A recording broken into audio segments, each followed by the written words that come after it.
So listen, I actually wanted to watch this this video here from Unknown Player. This is actually a recording with him and Bife, and they're talking about the Bungie disaster and Destiny's future. Listen, I think at this point people are like, God, dog it cross. How many more videos on this topic? I like to know insight from folks in the community, and especially Bife here, and gratefully for us, Unknown is able to interview his thoughts on this as well. But let's start this from the very beginning here. Guys, we're gonna be watching this right here, the Bungie disaster and Destiny's future, featuring Bife. By the way, links to this video and to Unknown's YouTube account are down below. Of Destiny 3 is too risky. In a vacuum, the idea of Destiny 3 is too risky. In a vacuum, I can absolutely understand that statement being true. Yeah. Right? It's just but hard then to understand. if it is too much of a risk and you already have something that works, I can then understand slowly spinning out other projects and making new IPs and making sure they're good and solid. Yeah. But why 5 different incubation projects? I was literally about to say that. I was literally about to say, but why 5 of them? Like one or two, but like 5? I was literally about to say that exact sentence. Like 5? That is so true though, right? Yeah, 5. That's Bife right here on the right. This is Unknown. Unknown is a fantastic content creator. He's one of the OGs, man. He goes like way back when there was, more console in him. I mean, this was a guy that many of us look to for everything Destiny news, Destiny content, especially in the D1 days, if y'all remember.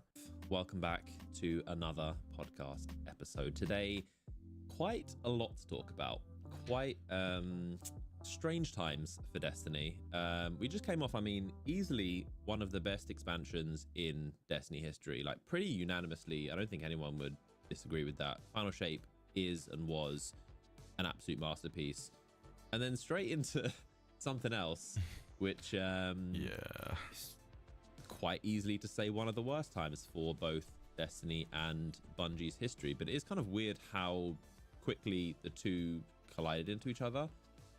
But yeah, we're going to talk about a lot of stuff, a lot of kind of not so great news, but there is some silver linings, and we do have some good stuff to talk about as well. We do need to recap Final Shape, and now that the kind of honeymoon phase is over and we can kind of objectively, now that the dust is settled, we can more just calmly look at, just really sing the praise of how good Final Shape is and was.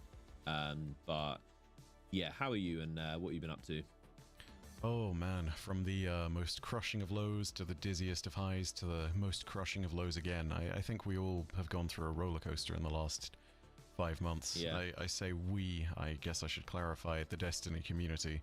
Content creators as well, because Lord knows, we had Into the Light dropping and all of a sudden it seemed like things might actually be turning a corner, and then the Final Shape drops, and briefly up until the release of Elden Ring, which just about squeezes Final Shape out of the top slot, we are the #1 released game of the year on Metacritic, which is insane to me. That is wild, dude. That is wild. If you looked at just like Lightfall and that experience last year, guys, the fact that we have, or I guess besides the Elden Ring, right? We had the #1 spot as far as ratings go on Metacritic is wild. The Destiny expansion has never gotten that high.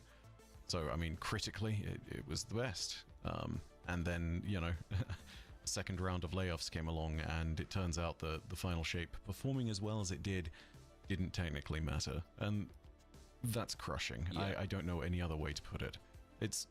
I think it's terrible for us in the community. Of course, it's terrible for us as content creators, but I think it's also worth sparing a thought for the developers, The word internally from a bunch of different reports. I believe Jason Schreier and Paul Tassi have done the lion's share of reporting on this from the sort of summary side of things. And of course, Jason always has good inside eyes, but his work on what happened in the studio was basically that the developers were told that Final Shape was make or break, and now already there were trust issues with the Bungie leadership team, but now there are serious trust issues with the Bungie leadership team because they're now being told that Marathon is make or break. And you just have to sit there and imagine what the morale is like inside the studio after you've been told umpteen times that the next thing is make or break and that more layoffs will happen if things don't work out. Eventually you just treat management with scorn to a certain degree, I imagine. And that means great games don't get made because you can't trust the people above you who are giving you the calls, Yeah, I believe it's like I'm not sure exact numbers. I'm not sure if anyone really knows. There's been a lot of numbers floating around, but we believe it. Yo, your kids are on their way. I bet. 220 roles in Bungie were laid off, which is 17% of the studio, and then an additional 12% was integrated into Sony, which is 155 roles. So is it overall like 35% of Bungie is no longer at Bungie and has been moved over?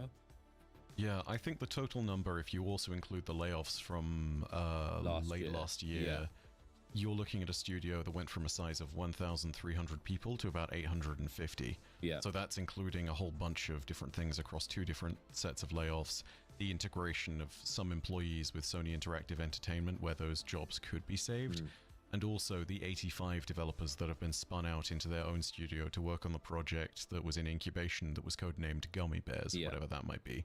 I believe that was MOBA style, like fighter game. Like I saw a report, I think it was Jason Trier or Paul Tassi, who said it was like a kind of a fighter game, like a Smash Bros type a MOBA. Fighter game with MOBA aspects, which is the most... I have no idea what to expect from that. That sounds like the most confusing mashup of identities I've ever seen. Yeah. I don't understand how you take a... I just don't know how you do that. It sounds interesting just because it's a little bit like saying, hi, here's a half cat, here's a half dog. What does that look like? But by that same token, a half cat, half dog also sounds like a bit of an abomination, doesn't it? So it sounds like a giraffe. It's... not just that, it's also just completely random. Not saying that the developers at Bungie are not extremely talented. Obviously they are. But, when you look at what they've done in the past and what they've continued to build on, that FPS sci-fi shooter has been very much the foundation that has carried them for decades, right?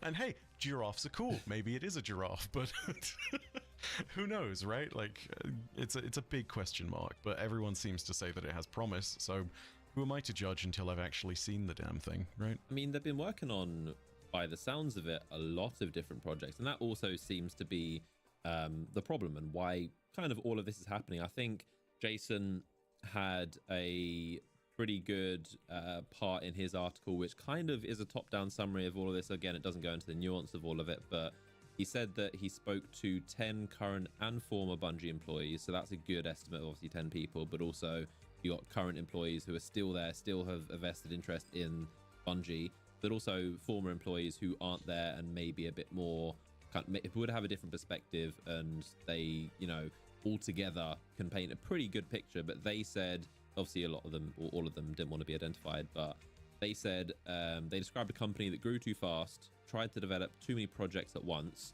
spread their resources too thin rather than prioritizing its chief moneymaker, Destiny 2, which is kind of the gist of all of this. And obviously that doesn't kind of take any blame away from leadership, because it is leadership's decisions to ride this ship and make a gamble. And a lot of people said that Pete Parsons, who is CEO, CEO, and who is the who's the other guy, like the founder? Herman Holtz, I believe. Oh no,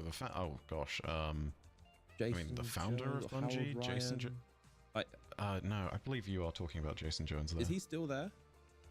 He's still there, but I believe he works in, as a lead for one of the unannounced creative projects. Right. But it's also one of those things of, I don't know where all the true old guard of Bungie is, and to be honest, a lot of the old guard of Bungie has left the studio and is gone. Yeah. I mean, some names are a welcome departure, like Martin O'Donnell, who's a parade of suspect stuff, to names that are actually really horrifying to lose, like Mark Noseworthy, Luke Smith.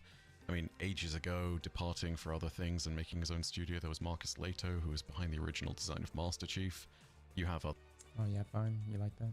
The people who are more recent but still represent really strong foundations from way back in Bungie. And of course, I mean, I can't sit there and not talk about Salvatore. Yep. His loss from the studio as well is just another example of that. That was last year, yeah. Yeah. And even, I believe, Christopher Barrett, also left earlier this year. Christopher Barrett's a bit of a weird story because the question mark over him was that when Marathon was announced, he was listed as the creative director. Yeah, he was. And for the longest time on his bio, he had creative director listed in there at Bungie on an unannounced project.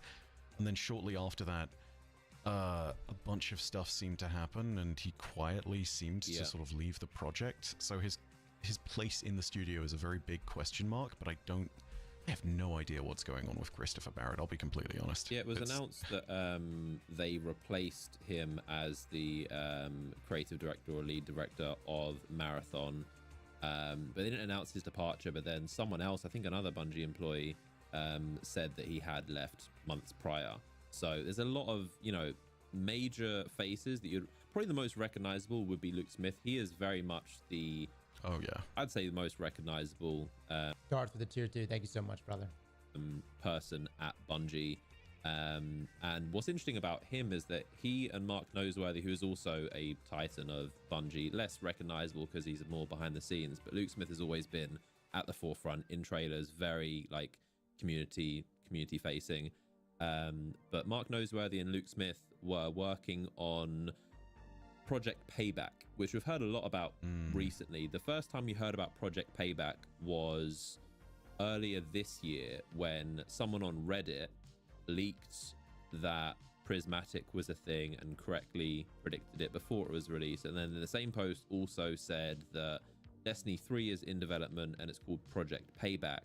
And they said in that post that it was Destiny 3. It's not a spin-off. It's not anything else. It's a full-on Destiny 3 that's being developed, and it's called Project Payback. So it's interesting because half of that is right and half of it is wrong, because it is again that they did accurately predict it is called Payback. So they knew something, and they also spoke to developers. But now we've heard that Project Payback wasn't Destiny 3.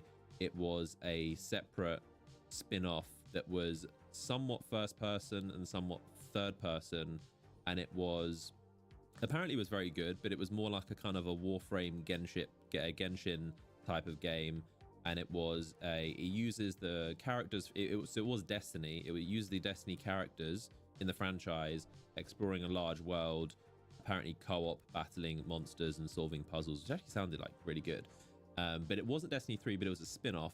But it was like third-person, first-person elements. I guess it switches between the two. But that's now been cancelled. So that was Project Payback, which was a spin-off that Mark and Luke were working on.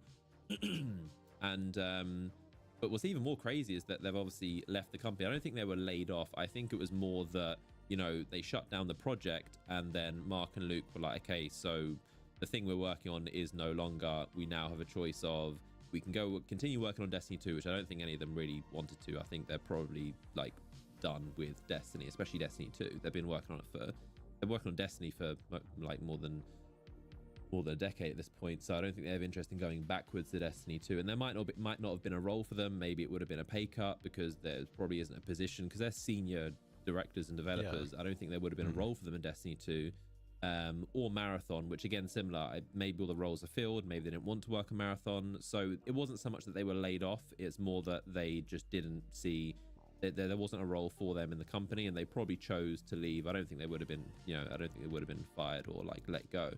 But they probably decided themselves this isn't really what we want. And obviously they're very, very capable people, and obviously I'm sure they've been paid well, so they would probably rather maybe start their own studio or work for someone else. And yeah, I'm really curious to see where Luke and Mark go from here. They have been a presence, a very known presence, through pretty much all of Destiny's life. And so I'm curious to know, are they out? I kind of feel like, especially considering the last thing that Luke said to us, I feel like there's just a lot more that he wants to cook. Question is who's going to pick those guys up, or if they go do their own thing. But that is very, very big. The fact that Luke Smith is, because he's always been, and even what the crazy part is that right before Final Shape, he was of course in that Vidoc. In the very beginning, he did a specific message saying like, hey, Destiny we're still working on Beyond Destiny. I forget the exact words, but he said Destiny isn't going anywhere. Destiny 2 isn't going anywhere. We'll tell you more about what happens after Final Shape when the Witness and the battle with it is concluded. And we'll tell you more about what's happening in Destiny 2 and beyond. Yeah. And honestly, I'll say this as well. The internal messaging of Bungie was spot on when that moment happened, because that's the reputation of Luke Smith, and to a certain extent as well, Mark Noseworthy. You know, these have been the stewards of Destiny as a franchise since The Taken King, which is considered the first high point in Destiny, where, you know, it was the first moment at which people would really gravitate towards it and where people would latch on. This is a fundamentally important figure in Destiny's history, because he represents the good times and the strong expansions that have come out and really defined Destiny. When they sat there and said that Final Shape needs to exemplify Witch Queen, Taken King, and Forsaken, you know, they knew what they were talking about, and that's why brought Luke up the Smith was bangers, there in the man. front. To see him leave, I mean, there's no other way to describe it other than crushing. You know, he was the... This is the guy who, when Destiny 2 was first getting announced, was one of the Interesting. first people on stage at the Destiny 2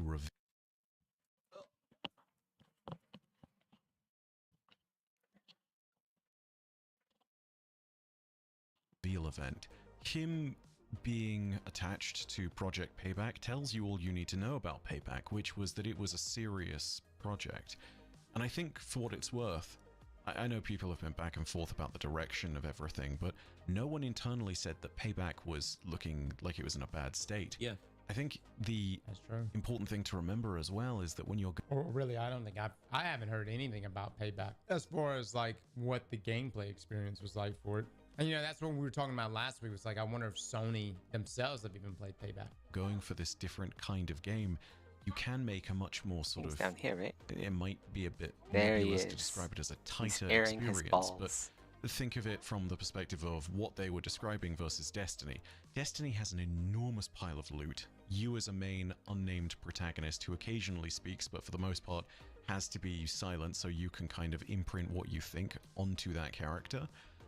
And if you take this alternative direction where it's all known characters, you get to interact with them, you have this set series of powers, all of a sudden you get the ability to craft Yeah, tighter that's not gameplay happening. scenarios, different narratives that are more focused on those individuals. It could really have worked, and I would have loved to have seen what they would have done with it, especially on the basis of what you were fighting. Solving puzzles and fighting big monsters? I mean, you know, Destiny, sure, As occasionally Destiny. you just have a Hive Ogre or a Vex Hydra or whatever, but Destiny has no shortage of big monsters when you really think about it. The Ahamkara alone are an entire expansion for a game like that. You know, Yeah. you sit down and you're like, okay, the Great Hunt is happening. All of a sudden, you have an entire series of dragon hunts you're going on. It's... A game like that could well have worked, and I'm gutted to hear that something like this has been cancelled over everything else. And it probably would have been the only time that we could have played as Mara and then bought in the Eververse store a Mara Beach outfit. That probably could have been the one and only opportunity we could have gotten. Because you know it would have popped up. Like at first they would have been like, hey, right, normal outfits, you know, some ornaments here and there. And then all of a sudden they're going to be like, all right, unleash it.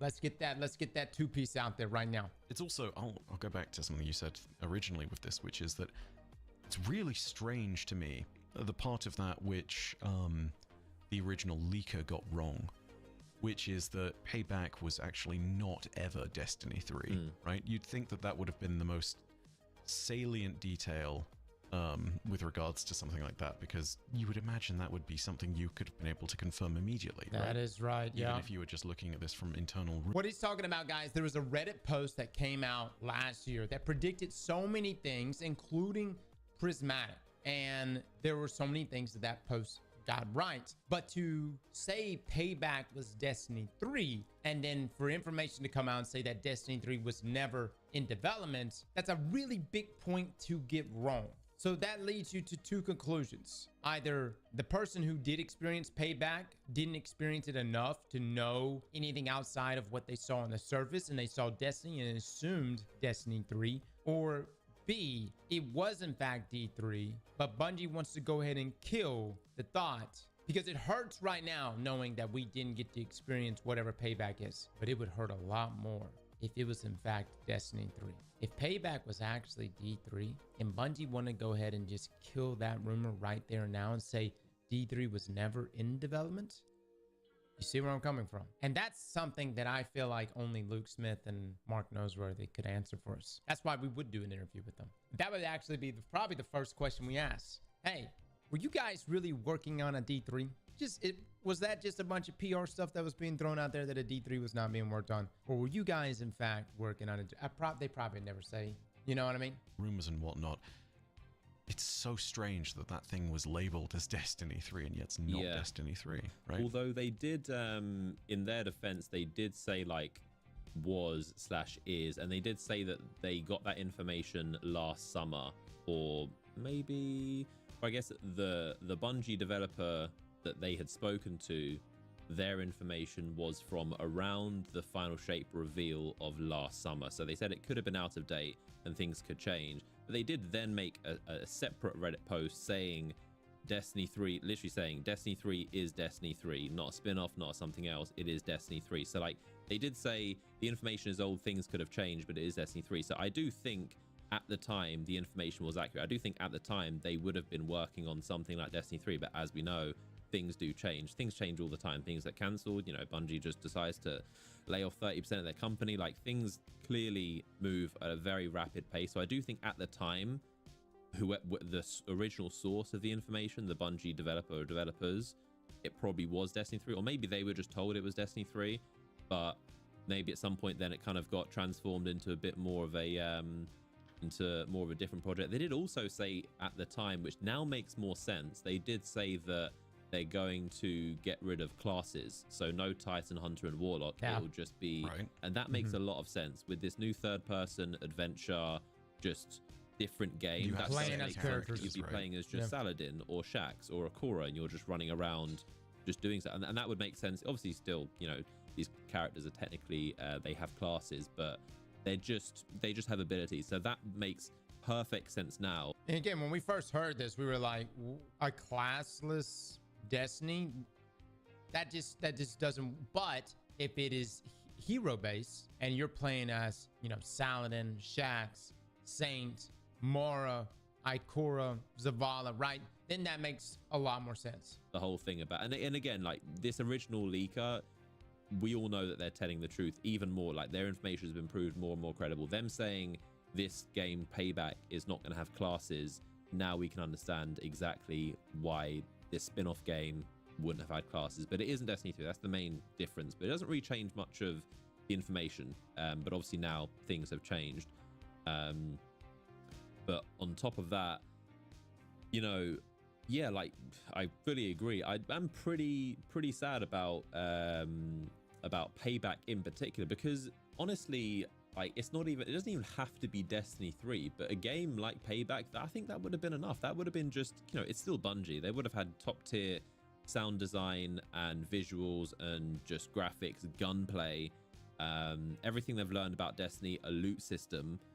I'm sure there would have been heavy microtransactions and monetization. They even said, Jason Schreier even said, it was similar to Warframe in Genshin, and I don't know a ton about it. I haven't played Genshin, but I know a lot about it and the whole, like, you know, monetization system of pulls and whatnot. So, I will say from our pod, we did a breakdown of that entire Friends Per Second podcast with Jason Schreier, and he spoke a lot, you know, more loosely in that conversation. I do want to emphasize that it was mentioned that, like Genshin, like Warframe, that example, it did not mean from a monetization standpoint. Payback was not going to be a gacha game. Okay, that's what I'm trying to point out right there. So I'm sure they definitely get over the tier 2. Thank you, man. Planned it as a way to make a ton of money, because, you know, those games make a ton of money. So I'm sure that would have been a good motivation to do it. It probably wouldn't have required as much investment, probably not as much. Wow! Whoa. Hey, stop! Hello!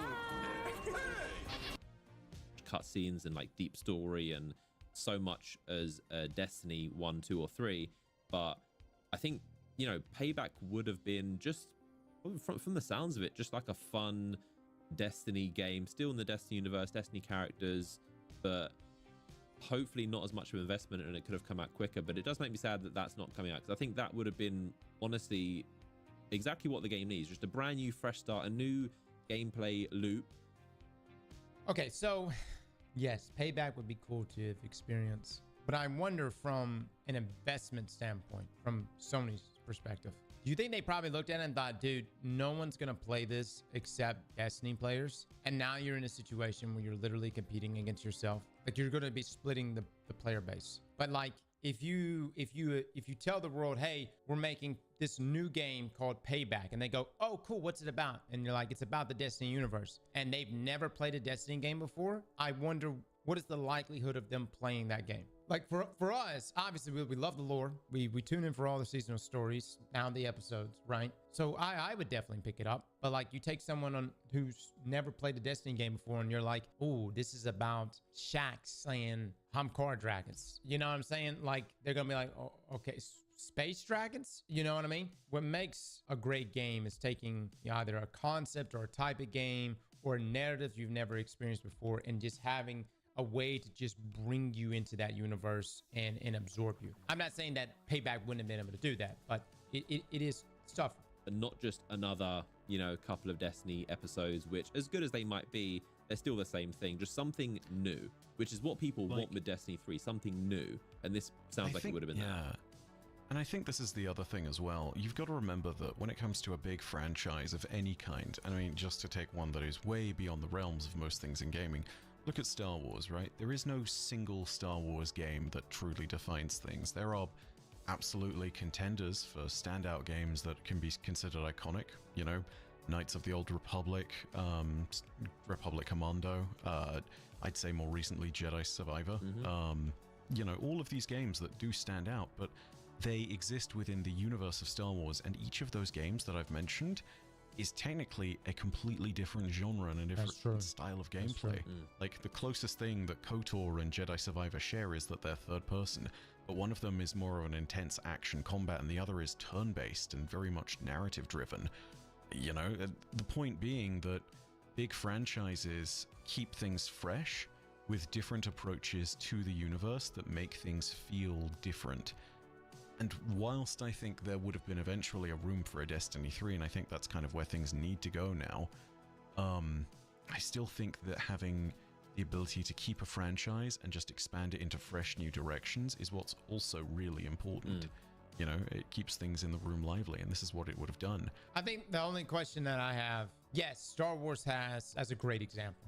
He's mentioning that there's so many different types of Star Wars games, but Star Wars has been around since what? The 70s? I mean, dude, I grew up, you probably grew up, some of us probably grew up wanting to be a damn Jedi. I'm not saying there's not kids running around wanting to be a Guardian, but like the impact that those movies had on our life, and then when we got, you know, episodes 1 through 3 in the 2000s, all I'm saying is like Star Wars had such a huge impact. You know, you could create all these different games. It's kind of like Marvel, you know, like Marvel. I'm like not the biggest Marvel fan, but I see these like Marvel people out here that anything that Marvel spits out, whether it's a show or a movie or a spin-off movie or any game, including the mobile games, they will jump on. I'm not really sure if Destiny has that presence, and it's not saying that Destiny is not a good game, but you know, this is where like having a Destiny show, which we thought that was what Bungie was working on, would really aid that, you know, or a Destiny movie, if that would be possible. You know, we thought there was a Destiny TV show being worked on in the background somewhere, and that was going to be a thing, or at least something on the lines of like Arcane, like an Arcane type series for Destiny would be amazing. That being said, there is a bigger conversation and a bigger context I think that we need to look into here, which is just the, I think it's fair to call it the irresponsible rapid expansion side of things, and that side of this discussion, because this is something that shouldn't be ignored. And I think there is some context that isn't being spoken about at all, which is the pandemic. I don't know if I can say that word now we don't get demonetized or not, but yeah, YouTube being damned. But hey, there it is, you know. Rona happened, and with that, we were all indoors, right? People who were normally working, at very least in a lot of the West, furloughed and, you know, without a job, given some pay by the government, made sure that you were able to sit and exist. You didn't have to pay money for transport to work. You didn't have to worry about a certain number of things. So you had the ability to spend more on video games. or anything else that you were doing while you were inside. But video games was a big deal back then because, you know, suddenly the only way you could actually interact with people on the regular who were outside of your own house was through digital means. And so video games were a natural pair for that. And a bunch of companies looked at this surge in revenue, and it feels like they ignored the fact that it would not go on forever, right? There were these massive reports of revenue bumping all the way up in 2020 and 2021 when we had all of the lockdowns and whatnot, and companies massively expanded themselves in that time. You know, and this matters because it then pushes into the next few years. And now we're starting to see, as of 2023, 2024, those companies are seeing the contraction that naturally comes from everything returning to normal. And tech is feeling that generally too. It's not the only factor that's gone into this, of course, but it seems as though there are some that have bought into this a whole lot more than others. And I think it's clear to say that Bungie's leadership fell into that trap. Yeah. You know, they sat there and saw Destiny as a thing that would continue to be able to support this rapid expansion, and they thought that it was going to be a continuous gravy train, and it very clearly was not. Regardless, even if they just expanded to only Payback, I think it would have actually been fine, but they then had to make a big offering to Sony to make sure that their company was saved, if that makes sense. Marathon? I mean, no, it was as in the merger. Right. The $3.6 billion merger. Yeah. Because, you know, the alternative, according to some, that I believe Jason Schreier interviewed, was that it was either do the big merger or the company faces insolvency. Yeah. Dude, that's just so mind-blowing to me. You were facing insolvency when arguably the biggest gaming boom was occurring, that being lockdown. The point is, you're coming off of COVID, right? You're coming off of record high audience retention, player retention, and you've got all this, you know, you've got all this revenue that's coming in, and yet even after that, you're still somehow being faced with insolvency. Rapid expansion projects and a big gamble, and it feels as though, to me, the picture is we've done all of this stuff, we've dug ourselves in too deep. Let's use this wide portfolio of stuff we've partially built but not completed to convince Sony that our company's value is way bigger than it is, and let's pray that we continue to hit those revenue targets when we make that big merger announcement. Yeah. And it just didn't pan out. Now, again, that's one person's perspective and opinion. I don't know if that's correlation to causation. It could be that those are separate series of events that don't really work out, but in my mind, that's kind of the path that leadership has taken, and it speaks to being out of touch with the real world. It speaks to a complete lack of touch with reality to do with the basic fundamentals of what people were doing while the pandemic was going on. And I think it also is overly ambitious without much care for how the studio was doing. And I think it's even clearer when you put it in parallel as a comparison to other game dev studios. And I mean, I'm going to double check this because I want to make sure I get this right, but the immediate competitor and the comparison that people have been making a lot, especially in the last few days, is to Warframe, because it's made by Digital Extreme. They also create one of the larger looter games on the market right now. Yep. And, you know, they also went through the same conditions that Bungie did. Warframe people piss me off though, man. Every time I see something, they're like, just play Warframe. Destiny's going to shit. Play Warframe. Can't find another game? Play Warframe. Your old lady left you? Play Warframe. Dude, fucking Warframe people. It's like, it's getting to the point where it's like, fine, I'll fucking play your game. I'll say while you look that up, like even on top of that, everything you said, I don't even think that's just one person's opinion. I think that's just a fact. But as well as that, Oh my god, that is so funny. Yeah, play Warframe. Do it. as well as people having, the consumers having more money to spend, as a more macroeconomy level, interest rates were low, so cash was cheap, so companies were going on spending sprees, and we heard that Bungie were going on spending sprees. They bought like a whole new... Dude, I know, like, I don't know how y'all feel about them, but I feel like maybe whoever's like spending all the money at Bungie might just need to tune in for a few episodes of Dave Ramsey. You know what I mean? Yes, interest rates were low, but you still got to pay that shit back. Obviously, everybody's like, oh, but big companies have to operate off of credit. No, they don't. They fucking don't. New separate studio. They also expanded to, they bought I don't know whether it was a studio or a PR agency in Amsterdam as well, but they really, as well as all these projects, they really expanded. And a lot of companies went on spending sprees because, again, cash was cheap and interest rates are low. So it kind of lulled everyone into these false senses of just liquid cash, that we can just be invincible and be like how things were before the pandemic. But things kind of snapped back to reality very quickly. And it just, yeah, it seems like they had good intentions. Obviously their plan was to have lots of projects and lots of games and lots of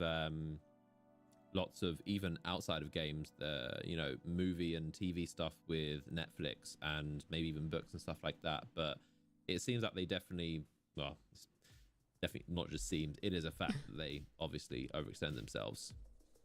Yeah. And, you know, to give you an example of the direct parallel, almost everyone in big tech went through layoffs. The Warframe developer Digital Extreme, by comparison as well. But across their whole studio, they spun out into Wayfinder, which was one other project which actually had a series of gameplay betas. It was a finished thing. Like, players were in these games in their early access states. We played it. We put 40 hours into it last year. And I tried playing Wayfinder the other day, guys. They've completely ditched. Actually, they didn't DE completely ditch it, but Wayfinder itself completely ditched the whole, because it was going to be like, it was going to be an MMO. Like, it was going to be a full-blown MMO world. Now it's like gone into this, it just has this like co-op thing now. But it's more of like a single player game now. And, you know, it was one of those things where DE was looking to do the model they typically do, which is build your games out with feedback from the fans and make it so that people who are early supporters get rewarded, and then build it into consistent products over time. That's how Warframe has been for over a decade, and it's been successful. But even they expanded a bit too quickly, but the numbers show a completely different respect to it, and this is what I wanted to touch on. Bungie now, even in their first round of layoffs, it was something like 120 odd people. Now 220 in this second round of layoffs. Total of something close to 350 people have left the studio, including smaller departures between those two big rounds of layoffs, right? 350. Across the entirety of their time laying people off, DE has only laid off 30 people. Now granted, smaller studio, fewer people, but regardless, the numbers alone speak to the degrees of caution that were clearly taken by... Dude, they were just, that's just good guidance, good management, good leadership right there. I don't know how big DE is. How big of a studio is it, chat? How many people? Because obviously that context is important. If it's like 30 people out of 100, that's still, you know, that's still 30%. A little less than 500. Okay. All right. So yeah, I mean, a little less than 500. That's still way better than Bungie. All right. So if you were to roll the numbers forward, then it would have been the equivalent of if they were Bungie's side, would have been less than 90 people, right? Versus the 300 something people. So yeah, that's a big difference. And that really just shows you what Vive is saying right there, the caution that studio took. Despite times being great, they still wanted to weather any storms that were coming. Some studios versus others. And there are some studios that clearly had a responsibility to their workers in mind and didn't manage to fully meet the bar, but at very least weren't betting the whole house. Yeah. I mean, it goes hand in hand with the other side of things, which is all of these developers at Bungie, the team of 1,300, most of them were on Destiny, but a huge proportion of them were still on other projects that were not making money at the time. Yeah. And they were basically scraping the Destiny team as thin as they could so they could make all these other incubation projects. And this is the other thing to keep in mind. Incubating a new project, be it a franchise, a new game, something that is already existing and you need to finish off, doesn't matter what it is, even just the research of what you can do with that and to make that a good product, that's expensive. The amount of money that would have gone into making Marathon a new franchise, I say a new franchise, a returning franchise with a new format alone, staggering cost. I don't even need to know the numbers to know that the cost of that would be staggering, because that's how it works in game dev. But if you were doing 3, 4 of these at a time, you know, if you had Marathon, if you had Gummy Bears, if you had Payback, if you had, quote, 2 other unannounced projects that were also... Remember, used to be Matter too. So canned, I believe, was the wording from Jason Schreier. Suddenly you can see what this was. This was like butter scraped over too much bread, as Bilbo Baggins would have put it. Like, they were essentially taking their studio and throwing so much on the table to gamble with that there wasn't enough to actually support that when none of those bets paid off. The only thing they have left is Marathon, and Gummy Bears is technically now its own thing under SIE. So yeah, it's different now. It doesn't necessarily come back to Bungie, and it's 3 dead projects. Yeah, and a ton of money wasted and a ton of people laid off for nothing. Yeah, the useless risk taking. The only thing actually bringing in revenue would have been Destiny 2, and none of the, you're just pouring money in, and also developers' time, which is more money and resources, and none of it's coming back. So that's the unfortunate part too. It's like, okay, say best case scenario, these games only were in development for a year and a half, you know, but let's just say a year. I guess we could say 2 years because I know Gummy Bears got announced well in advance, but Gummy Bears is moving over to Sony, so therefore hopefully that game is going. Well, I believe that game's still going to ship out, and therefore they'll be able to recoup their investment on that. But Payback dead in the water, Matter dead in the water. I mean, you're talking about things you're never going to be able to recoup, plus anything else that was being worked on outside of Marathon and Destiny. So it's just a waste. What I'm saying is, like, you've had people on the payroll, you had tons of resources going into these games, probably narrative teams, developers, directors, all getting paid for nothing. So as far as Bungie projects, so we have obviously Destiny 2, and then we have Marathon, and then we had Payback, which was talked about. But then on top of that, there was also Gummy Bears, which was that MOBA Smash type fighting game, which is now still a thing that's gone to Sony. But then on top of that, we had Matter, which was cancelled. Was it last year or 2022? Apparently that was completely shut down. But yeah. Matter was, you know, I heard Matter was canceled as early as into 2020, beginning of 2021. We just saw the image and Bungie registered the trademark of Matter, but they shut that down. But then on top of that, we also had what else was it? They had some kind of a Tencent mobile game. Yeah, a mobile game, which was I believe a Destiny mobile game. I think it was NetEase. Yes, it would have been with NetEase or something along those lines. And then with one of the large Chinese firms that invests in a lot of gaming IP. Yeah, but mobile games, that's obviously another market. I believe that was Destiny themed. But then on top of that, there was also, I believe it was Jason or Paul Tassi that mentioned there was a PvP game, which was like a 3v3 Crucible Trials type game. And I guess that's where all their PvP resources would have gone, because obviously Destiny 2 still has PvP, but is obviously not the focus. Marathon is technically, you know, it's, how would you describe it? It's PvEVP.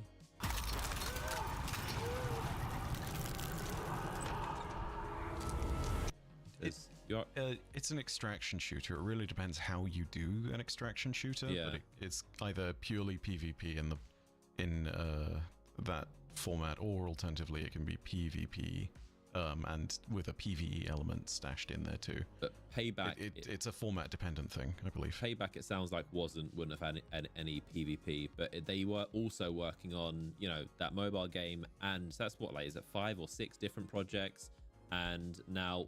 Yes, hero based. So it's gonna be. I mean, and honestly, the past 2 extraction shooters that we've played with, we've been dabbling in extraction shooters. One was Hunt Showdown, the other one was Delta Hawk 2.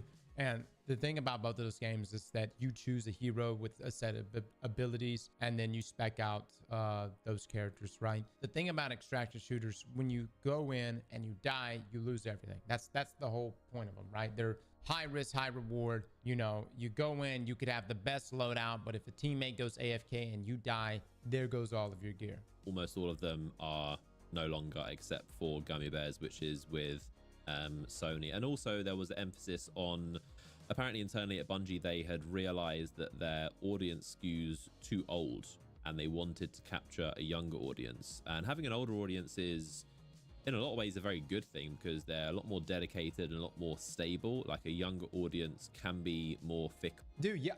When something else comes out. Oh my God, took the words right out of my mouth. Look, he's right. Unknown is right. Younger audiences are more fickle, man. They'll run off and go play. I see my son all the time. He picks up a new game all the time. Whereas the older folks, us, we marry up, man. We're with you forever. They'll just like hop onto that train. But yeah, I can definitely see that. Destiny does skew older for sure. Like, the kind of people, you know, puzzles and, you know, having 6-person raids, it's definitely skews to an older audience. But I guess older audiences, I mean, in some ways they do spend, I mean, I don't know, I'm not an expert in marketing, I've never worked for one of these companies, but, you know, in some ways I'm pretty sure they spend a lot more money because they have more disposable income. But I think kids Exactly. would want to spend more money, I guess, and, you know, just like Fortnite and Minecraft. I don't, you know, Bungie's saying like, or, you know, was it Bungie that said that they're concerned that there's not enough young people playing their game? Dude, I don't know, man. Maybe kids are just different these days. When I was a kid, I never thought about dropping money on a video game outside of RuneScape, which did cost $5 a month. They're just, I don't know how much Minecraft monetizes on skins and stuff, but Fortnite for sure. Oh god, yeah, no. You know, buying skins and stuff. So they wanted to skew to a younger audience, which is interesting.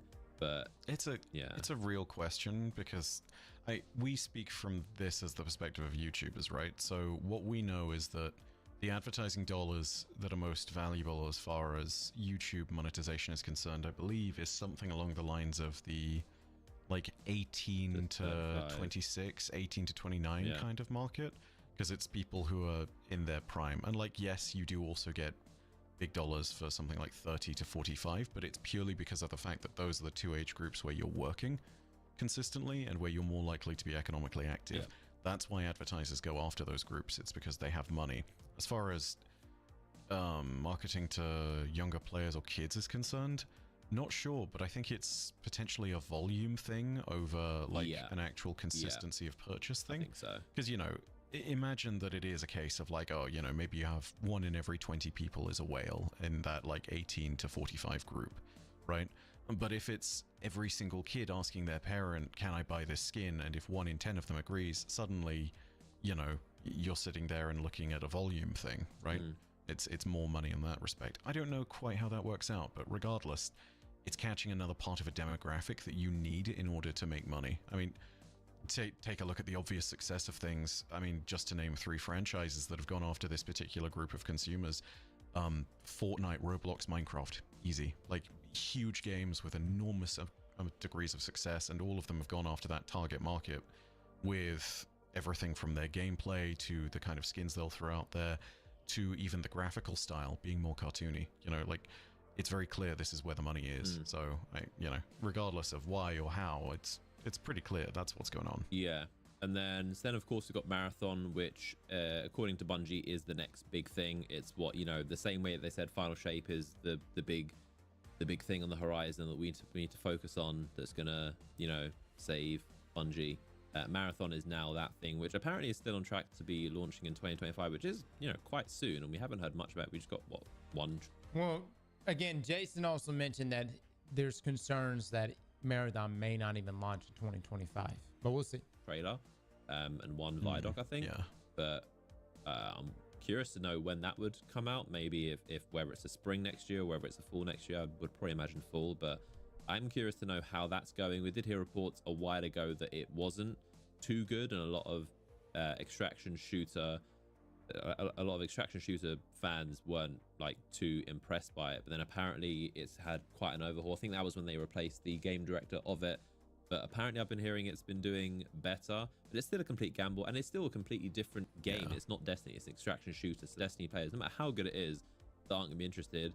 There's also the potential upside of creating a whole new audience. The Marathon is a complete gamble. It's quite a sore spot for Destiny fans, because a lot of Destiny fans see it as the thing that's kind of taken away from Destiny and is in the way of a Destiny 3 being made. But and then as far as Destiny 3, Bungie have said that, simply put, it was too big of a risk, so there is no plans for a Destiny 3 at the moment. What the? How is that a risk? Okay, a game called Gummy Bears. That's not risky? Hi, we're gonna make a MOBA. We have 0 experience in making MOBAs. That's not risky? But I don't know. It's such a there's a big cognitive dissonance moment there, if I may. For sure. Which is the idea of Destiny 3 is too risky. In a vacuum, I can absolutely understand that statement being true. Yeah. Right? It's just but hard then to understand. if it is too much of a risk and you already have something that works, I can then understand slowly spinning out other projects and making new IPs and making sure they're good and solid. Yeah. So that you can start spreading the foundations of yourself as a publisher before then taking that big risk on a D3. But why 5 different incubation projects? I was literally about to say that. I was literally about to say, but why 5 of them? Like one or two, but like 5? I was literally about to say that exact sentence. Like 5? Making this one big bet on the roulette wheel is too risky. So instead, I'm going to put, you know, $40. Sorry, instead of putting $200 on one number on the roulette wheel, I'm going to put $40 on 5 different numbers and make sure that at least one of those wins. Hopefully, maybe. I don't know. It's so silly. And obviously that might be an apples to oranges comparison, because making a massive AAA game and a sequel to that as far as the franchise is concerned, you know, maybe there are different risks concerned with that. But also, I don't know if it's necessarily an apples to orange thing when you look at that number of franchises being incubated. I mean, you were essentially trying to go from... Oh, God. You were trying to go from a studio that made one IP to the next Blizzard. Yeah. You know, you were trying to go from just making World of Warcraft. I said a long time ago, Bungie, they wanted to be Blizzard. They saw what Blizzard was doing. They wanted to be Blizzard. They wanted that arsenal of games under their belt. To making World of Warcraft, StarCraft, Diablo, Overwatch, Heroes of the Storm, and something else on mobile. Yeah. Diablo Immortal. Yeah. Sure, whatever. We'll throw that in there for the sake of being angry. But like, it's total cognitive dissonance in my mind. You know, how can you sit there and say one thing was too risky and then also decide to take another equally massive risk? It's ridiculous to me. Yeah. And then as far as some other things, this is from Paul Tassi. He said that in general, Bungie devs don't trust the leadership, because they were pretty much told to put their all into final shape, and they did, and it was good. But the fact that that still wasn't enough, I can imagine, is what's just a bit disheartening. When I will say, we don't know the numbers. Here's the thing. Let me also just mention this. And this is not me giving Bungie an out. But in retrospect, we're all geniuses and we're like, dude, this is where you fucked up. You fucked up here, there. Look, imagine in a world where Lightfall didn't bomb. Final Shape came out when it was supposed to come out. Marathon came out when it was supposed to come out. And that these games, and then that Marathon was also received well. Imagine if the bet had actually paid off. The thing about taking risk, you know, that's the thing, man. There's an upside and obviously the downside. We're in the narrative, we're in the reality of the downside. when you can deliver something as good as Final Shape and it still isn't enough, it's just kind of like, well, what's the point? And now they're being told that that next thing is Marathon, to do the same thing for Marathon. And again, it could even be great. And then who knows, they might run into some other issues. But they also said that Bungie is tied to games as a service pretty much indefinitely, and they can't really afford to do single player experiences. You know, Matter was not a live service experience, and that was still axed as well. And then there's loads of departments that have been gutted. Most of QA is outsourced to people unfamiliar with the game. Apparently for Destiny 2 this is. So QA apparently is not, but he said almost all the departments have been. And the narrative team were also hit pretty hard. Yeah, the narrative team. Yeah.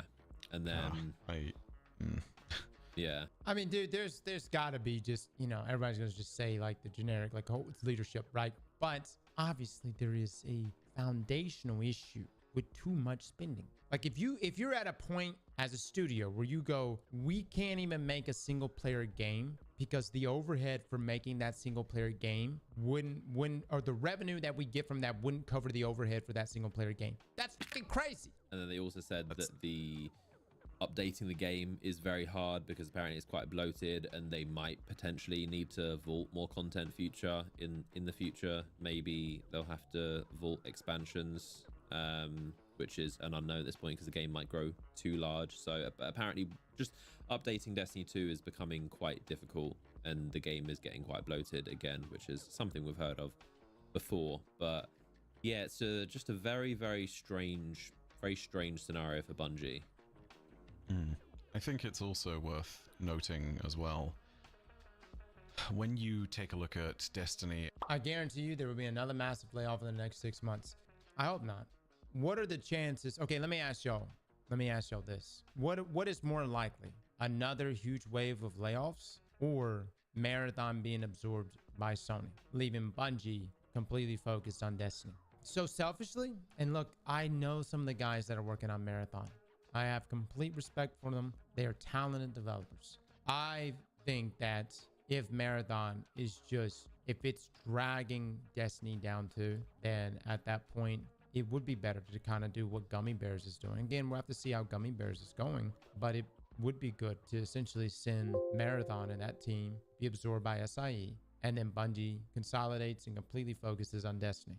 As a product all on its own, and what has been lost, there is still a salient point to be made that whilst we have just seen an enormous amount of talent leave the game, talent that inevitably is going to we're going to feel the loss of. I mean, you know, over the last year, just sitting there and talking about the narrative team alone, just one person from that team, Robert Brooks, you know, I pick him up as the prime example of this because he's been doing this now for 5 years. He had his first piece of impact on Season of the Hunt with starting Crow's story, and he helped navigate that to what it was in final shape through all of the seasonal content releases, and also made a bunch of big impacts on different expansions and different parts of the game, created narratives that have woven themselves through the last 5 years. I talk about this because it's my wheelhouse, but we have let go of some top tier talent, and the game will inevitably suffer in the future because of that. It's not to say that there aren't still talented developers, and for what it's worth, you know, I've heard internally that the narrative team itself is still confident of what's going to happen in the future and is confident that the story will be good and that they have a handle on things, even with the layoffs, which are crushing. But it's still one of those moments where you sit there and you can't help but think of the world where all of this had somehow magically panned out and no one had to lose their jobs, you know, where we were sitting here and instead of discussing a massive round of layoffs, instead we were discussing, you know, Bungie's latest reveal event where they showed off another early look at Marathon, an early look at Payback, and a bunch of other nonsense to do with whatever else is coming down the line. Goodbye, ban that man. You know, obviously that never happened, but I can't help but think of the things that we will lose as a result from this. It's crushing to know that developers who've made some amazing things are gone, and for the more identifiable and the more easily understandable example, take a look at music. You know, we will never hear another track from Michael Salvatore in a Bungie game unless it's somehow magically rehired. Yeah. And that is painful. You know, if you look at all of the old stuff that we've gotten, even since back in the Halo days, since the early days of Destiny, since all of the times that we've had since then, some iconic music has come out of this. You know, losing that talent hurts. Yeah, I'll simply put it at that. And I think we even mentioned it around the time of the last layoffs, is the fact that they were able to let go of him tells you that they don't need that kind of music, which is kind of sad in itself. The fact that they aren't going to be making anything that requires a big epic soundtrack and that it's all just going to be kind of smaller piece of content. The fact that they aren't making anything that's going to justify having such a legendary composer, and it kind of speaks to the scale of what we can expect in the future. I think, what if they just AI everything? Oh god, that sounds terrible.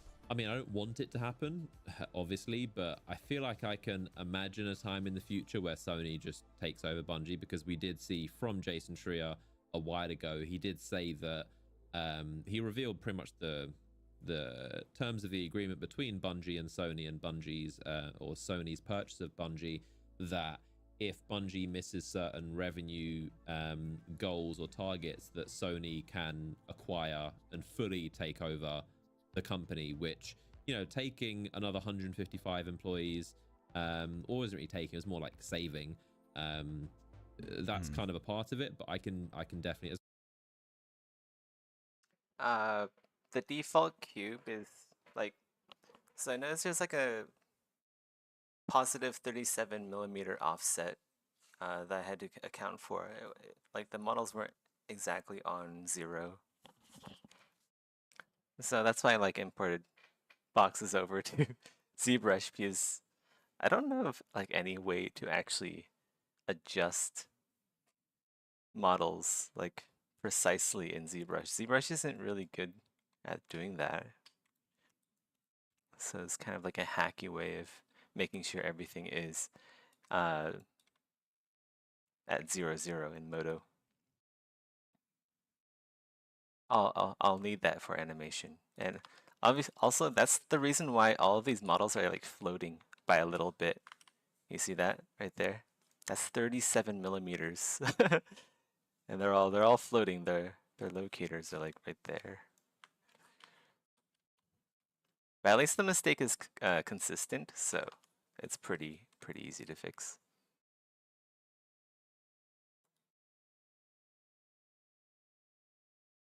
As much as I don't want it to happen, I can definitely foresee, you know, as far as Bungie putting in money, I can imagine Bungie's revenue is gonna shrink. The vampires. So I can at least they do have the safety net of Sony, because they did say that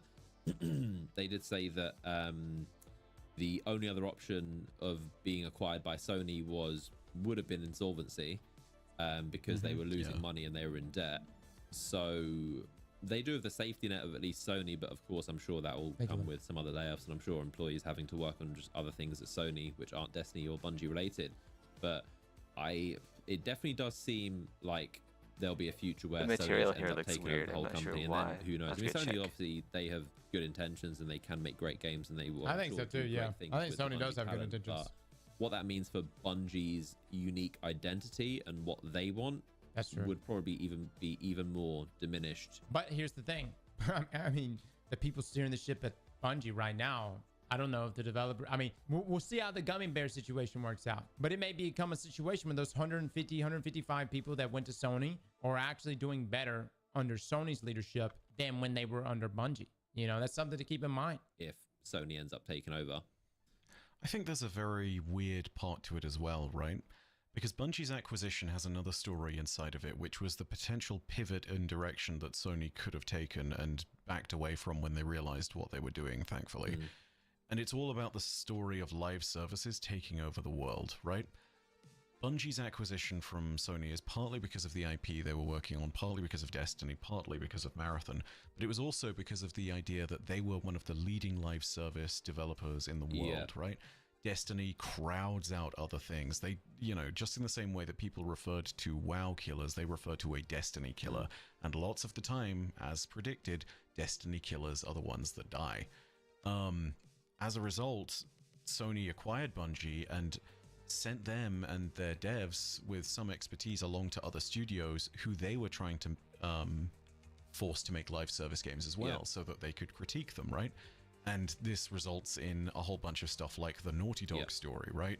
Which is commonly taken out of context for a whole bunch of different reasons. But essentially it was saying like, hey, are we doing a live service game correctly? Forget about anything else. Is it going to resonate? Is it going to hold players? And the answer commonly in a lot of instances was no. Sony quickly reevaluated that strategy after, I'd say, I can't remember whether it was 6 months or a year, and they realized that live services were way crowded out, and that essentially the market was already going to be in this place where it was fully saturated, and that if they just announced all these live service games, they would flop. So that's my concern with extraction shooters in Marathon. You know, I mean, we played Delta here recently. Hunt Showdown is getting a huge update on the 15th of August. You know, and then there's a number of other extraction shooters. Like I watched a whole video the other day of 10 extraction shooters that will be coming out just in the next year alone. And that's not even counting the big ones like Tarkov and others. So I think Tarkov is the main big one, right? But the point is, like that market is extremely saturated. So they canceled a ton of live service projects, right? And that was, it's a last year or so that really started happening. And as a result, looking at the live service side of things with Sony, it gives me an interesting question about what their direction is with future projects in Destiny, because obviously Bungie is now tied to games as a service and live service. It's also one of those weird moments where if Sony has saved the 150 employees and pulled them into Sony Interactive Entertainment for other things, and if they're now looking at Bungie and what they might be able to do, is it possible that instead they do something which is a little bit like the old school Sony of of back in the era of the earlier PlayStation 5 launches and of PlayStation 4, where they just focused on single-player games that were rightly considered bangers. And like, granted, that's a perilous path all on its own, because those things are expensive. Like, I don't remember exactly what the exact tagline cost of the latest Horizon game was, but it was not cheap. Latest Spider-Man game, also not cheap. And they sell like hotcakes. Like, they always have bangers, but it's also one of those things of each one comes with an amount of risk. Yeah. So I don't know. It's an interesting thing now, because I also don't exactly know what Sony's direction is now that they've abandoned the live service path. You know, they were looking for a more sustainable revenue model, but they realized live services are already saturated. No directional so what happens now? My hope is that they can sit there and they can pull Bungie over to a better path. But what's it down there? Honestly, regardless of what happens, there's one unifying point I think we can all sit there and hope for, which is that if Sony does ever eventually take over Bungie, let's shepherd Pete Parsons off that stage and just make sure that he's not a part of this anymore. And I say Pete Parsons. He's the figurehead of all this. It's right that he gets a certain degree of blame as CEO. It is his job. But it's more than just him. It's the whole Bungie leadership team. It's the executives that are not in touch with the day-to-day developers. And I'm not talking about individuals such as the head of the narrative team, or the, you know, composition lead on the audio side of things, or even the creative directors. No, I'm talking about C-suites. They are not actually helping the process. They're making these big risks that don't pay off. They're taking terrible decisions for company morale in the long run. They're managing the studio terribly. And if Sony is able to take the wheel, the hope is for some, regardless of what the truth of the matter ends up being, for good or ill, the hope is that a new set of hands will actually be able to manage things much better.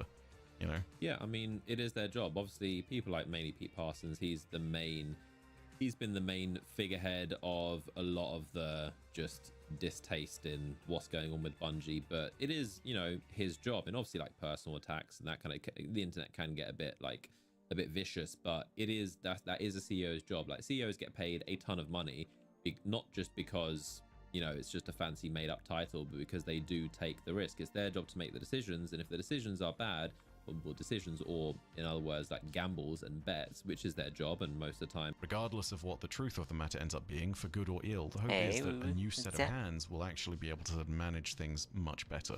Did you go to sleep? Yeah, I mean, it is their job. Obviously, people like mainly Pete Parsons, he's been the main figurehead of a lot of the so heavy distaste in what's going on with Bungie, but heavy. It is, you know, his job. And obviously, like, personal attacks and that kind of, the internet can get a bit vicious, but it is that is a CEO's job. Like, CEOs get paid a ton of money, not just because, you know, it's just a fancy made up title, but because they do take the risk. It's their job to make the decisions, and if the decisions are bad, decisions, or in other words, like gambles and bets, which is their job, and most of the time in a lot of companies it can pay off.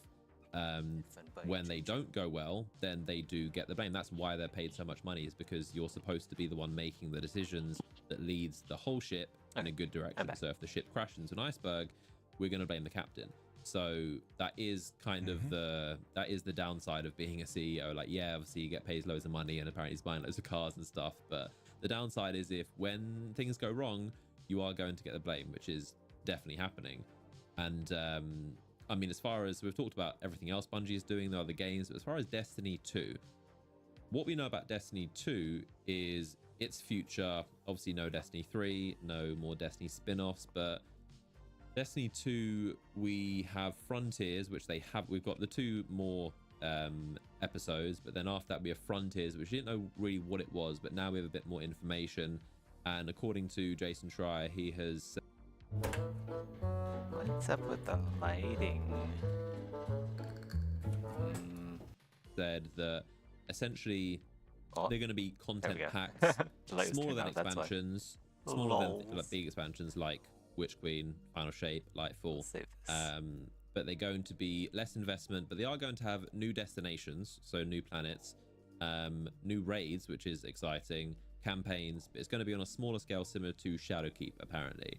But it's just not going to be in the exact same format. But I mean, Shadowkeep, as we've said, like, Shadowkeep was decent. Obviously wasn't What was just before? Need to Was it hide all the Forsaken that just came hair. before Shadowkeep? Yeah, Forsaken, then Shadowkeep, yeah, it which was a The big hair. deal with that particular step downwards, but Still, it was also, Yeah. people gave that a free pass, I think, because it was Bungie basically coming off the back of their independence, and everyone, I think, sat with the narrative of, they're our team, they're our company, we need to give them time Yeah. to figure all of the stuff out internally. yeah. Yep. But, you know, more Shadowkeep. We gave them that grace period. Everybody was like, this is their first thing on their own. Everybody just chill out, let them do their thing. And let's see if this continues to get better. Size contents, but not the same format. They also said they want to have more replayable activities like the Coil, which split was very the successful. Vampire and Horns, then so it's Frontiers is going to be, they're going to Big's have better. something of those Shadowkeep size expansions apparently once a year, and then 6 months into the year they're going to have an Into the Light sized release, which I guess will be free. Maybe it'll be free, maybe it'll be heavy Oh, wait, I can Eververse just delete tie-ins, but that these. is, from what we've Let's heard, the split by plan is groups. one Frontiers type thing a year. I'm not sure if they're still going to do episodes. I believe so. I mean, I can't imagine they'd get rid of that Split. format, even though it's obviously very dated because it is the same thing as seasons. I can imagine episodes will persist, and then we'll have one Shadowkeep size thing, but not same format size thing every year. Which this first one is going to be Frontiers, which A. from what we've seen and what Okay, we all kind Horn of A1. know, the gist is going to be outside the solar system, which would explain the new worlds. Obviously, there are no more new worlds in the solar system. I think we've been to almost every planet and moon there is. So outside the system, and of course we saw the cinematic with Saint 14 and Osiris about one day they want to leave the system. That was all very obviously suggesting that we're going to leave the system, find new worlds, and it will be more of an exploration, new golden age type Exodus type situation. But you know, that would be good, but obviously it's not going to have the same theme of this big All right, light versus dark saga with the main witness villain. no barking. But expansions seem to be no more for the foreseeable future. And they also said that expansion sales had been declining year over year, and even the Final Shape, as well as as good as it was content wise, apparently it didn't even sell all that much, and it still was in a decline. So Bungie have come to the conclusion that That's because expansions you have to as like a spend whole for Destiny $200 2 just to get into the aren't game, profitable. So they need to do and by the time smaller you spend those things, $200, but they'll I guess just just sunset more, whatever you bought. not more content, but more content than would be in a season, but not as big an expensive investment as an expansion. But that was kind of a bit concerning, but not too surprising that expansions apparently aren't profitable for Bungie, and they have no interest in doing expansions anymore. I'm gonna throw some things out there because I think that there's some context that should also be noted on this front of things. Destiny for a very long time has been one of those games where you sit there and you're like, oh, I'm a fan of Destiny, and it draws question marks from the rest of the gaming community. Because the stories about what Bungie has done to their game, and I'm going to go ahead and throw this out there, it's to do with the decisions made by management, more often than not, the Bungie leadership team, because you know that all of those decisions internally are being thrown up to the higher offices, and they're the ones making them. That is the reason why people stay away, you know, whether it's to do with the fact that for the longest time, Well, the that's new not player A3, that's experience A3. has been left in the doldrums, which thankfully that was one of the points where they're talking about potentially looking into trying to get new blood into the game and revamping that, or whether it's just the decisions around monetization, or the decisions about sunsetting content that people have paid for, or the Sentiment turned when Bungie first introduced sunsetting into the game. I think that sentiment around Bungie probably peaked when they went independent. Everybody got behind the narrative. Shadowkeep was free to play, or they introduced free to play, free to try, and everybody was like on board with okay, Destiny's gonna be their own thing now. They're doing their own thing. We like it. They're no longer with Activision. Let's see what they're gonna cook. But then sunsetting hit, and there's just no way. There was no way you could justify it. Like, I know all the technical limitations that Destiny was being faced with, but to a consumer, if you just say, hey, we're gonna give you a game and the content is gonna rotate out every 16 months or so, and old content's gonna be cut out of the game, they're gonna be like, what the idea that you should be stopped from way back in the day when Destiny 2 released, getting XP at the same rate when you start the game. You know, like the whole XP throttling controversy. Things like this have added up, and you take that in combination with Lightfall, which very clearly seemed to be not just a miss on the narrative side of things, but also appeared to be Bungie trying to cram an extra expansion cycle into things with the Light and Dark saga. Oh man, to put it really simply, I think a lot of the decisions in Knockoff still fall back to management. You know, it's frustrating because you have a game that's in its long life cycle that ultimately, through a whole mix of different problems, has not been able to keep new players coming in and has not been able to retain its old players, you know? And the fact that all of these decisions feel like they fall back to management is still so frustrating. Yeah. I don't know how else to put it, you know? Destiny's expansions don't sell that well. Well, guess what? I hate to break it to them, but there is a common thread when it comes to those things, and it's not a bad narrative, it's not bad press alone, it's not a poor new player experience. Like, all of these things are contributors, but there is one central thing that has ensured that all of them stay in the manner they are, you know? I mean, even the PvP side of things, right? Developers being pulled away from Destiny's PvP to work on Marathon, or to work on this incubation project that was meant to be like a 3v3 version of Trials. Yep.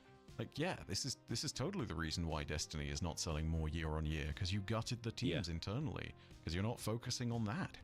You know, if the 1,300 people had been working only on Payback, Marathon, and predominantly on Destiny, or maybe just on Marathon and Destiny, I think we'd have a very different story right now. You know, they'd have the resources to allocate to things that are player priorities. They'd be able to actually focus on getting new players in. It's, you know, it could be a simplistic way to look at it, but again, I can't help but feel like that all goes back to management.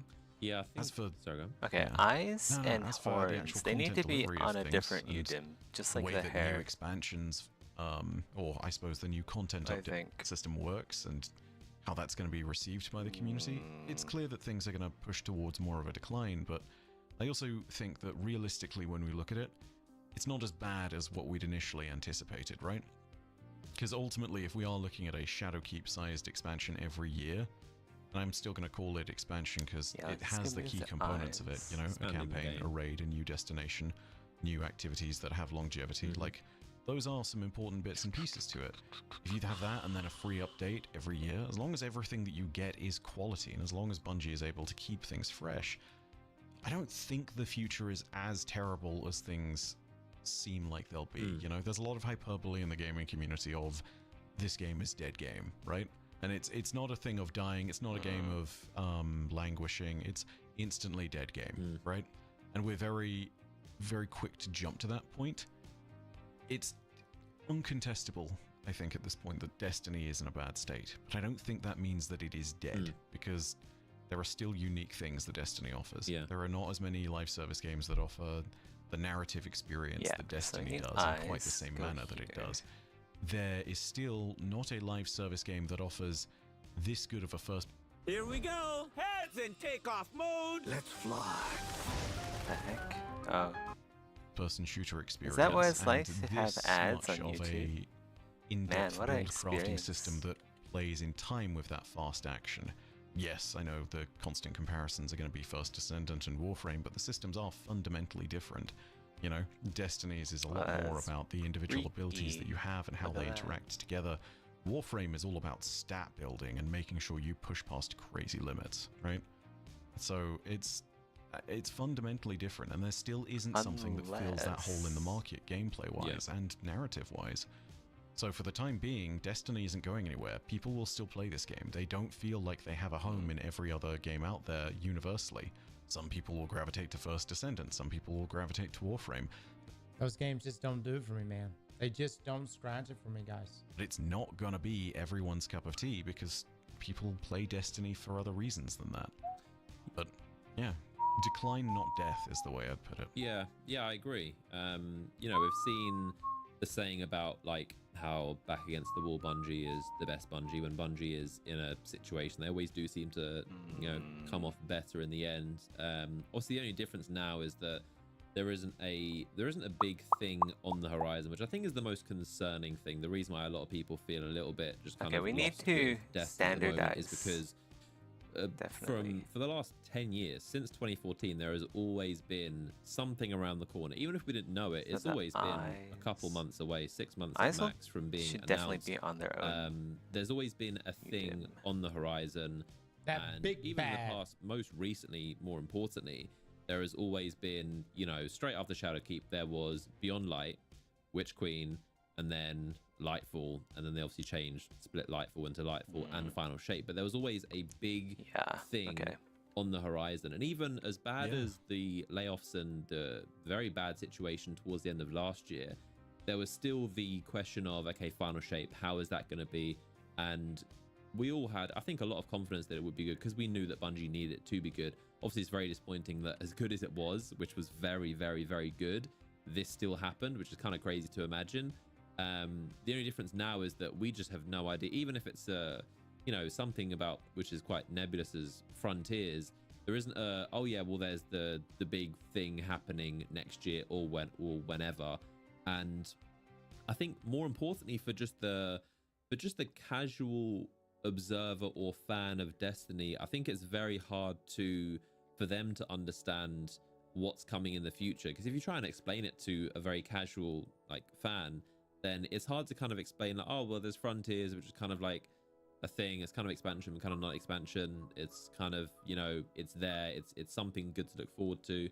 It's Frontiers, I feel like I feel like Destiny always needs those big drops for players to look forward to, and without that, I think that's what causes a lot of the drop off and a lot of the players not having much of an investment in the game's future, and especially story wise. If people don't really know, I'm sure they'll explain it, but if they don't have a big threat, a big villain, a witness, a Savathun, it's kind of hard to really be invested in the story because Okay, Final Shape Horns will very also be in their own successfully paid off.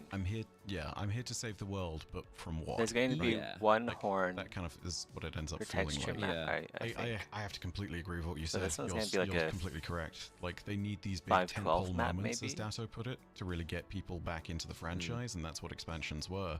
And yeah, sure, the data tells us that it sold less, but that's not on account of the fact that it wasn't gonna bring people back for the sake of it being a big expansion. That is purely on the basis of terrible management decisions and them repelling people Let's from the go game, either as new players, where the open game was recent, impenetrable, or as old open players who thought, okay, my time with Destiny is now Vampire done at the end of this 10-year backup saga, LP. or as players who were just 7 disgusted with the way that they that has treated their the own developers or monetization within the game. So, Eyelashes and it eyebrows. would be simplifying it to say that that's the whole picture, but yeah, I can't disagree with anything you've said here.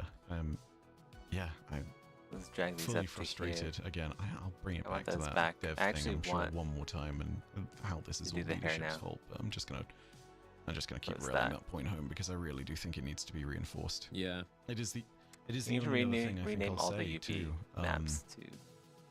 I know we're trying to Same sit thing there and too. talk more about Destiny's UP side of maps. things, but with regards to the layoffs, Rename. leadership sat there and thought that it went, quote, relatively well, according to the reporting from Paul Tassi. What went well? Like Which- the laying off?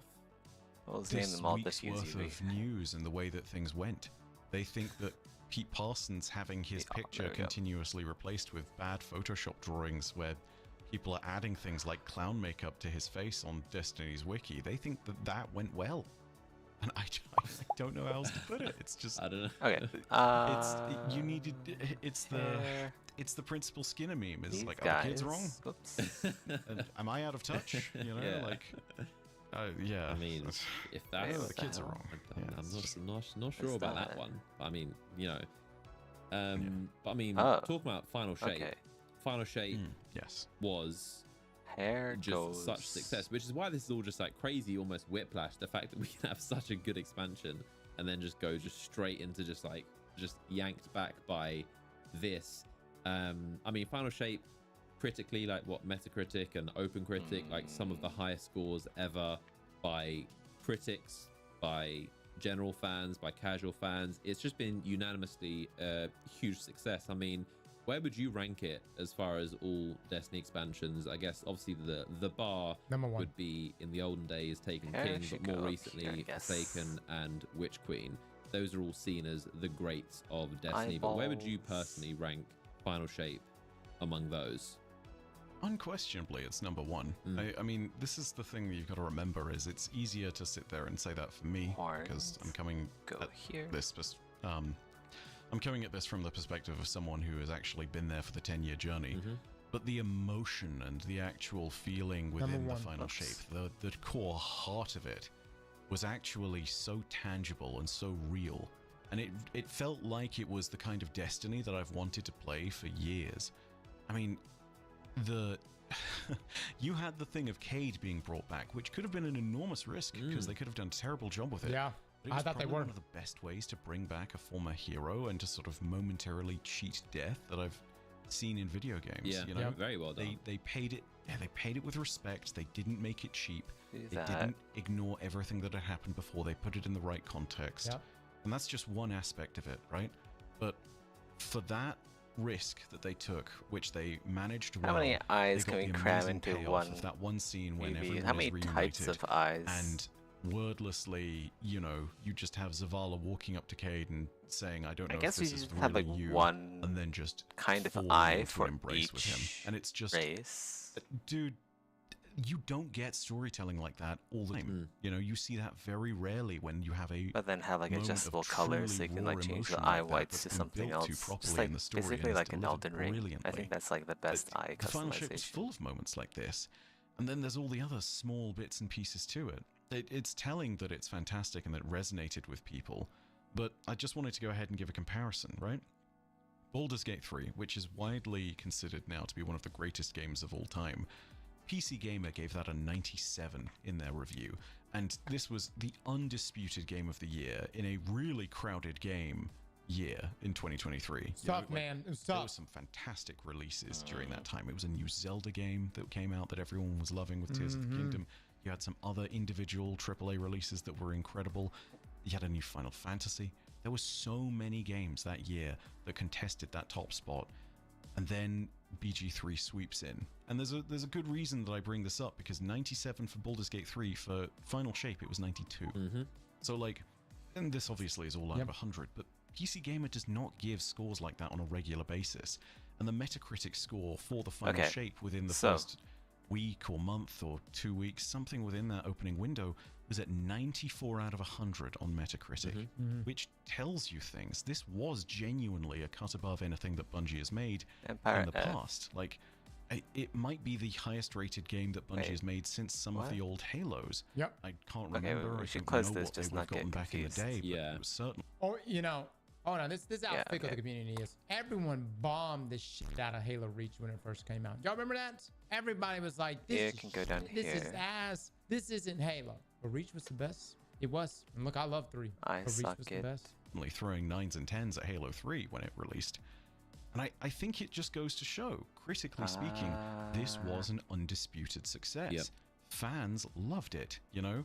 There was one Yeah, hiccup to okay. it from Server launch. everything, which stopped, server launch. Like, And that lasted for like about, that. 90. what, Oh. 8 hours, I think, in total? And then everything started to subside.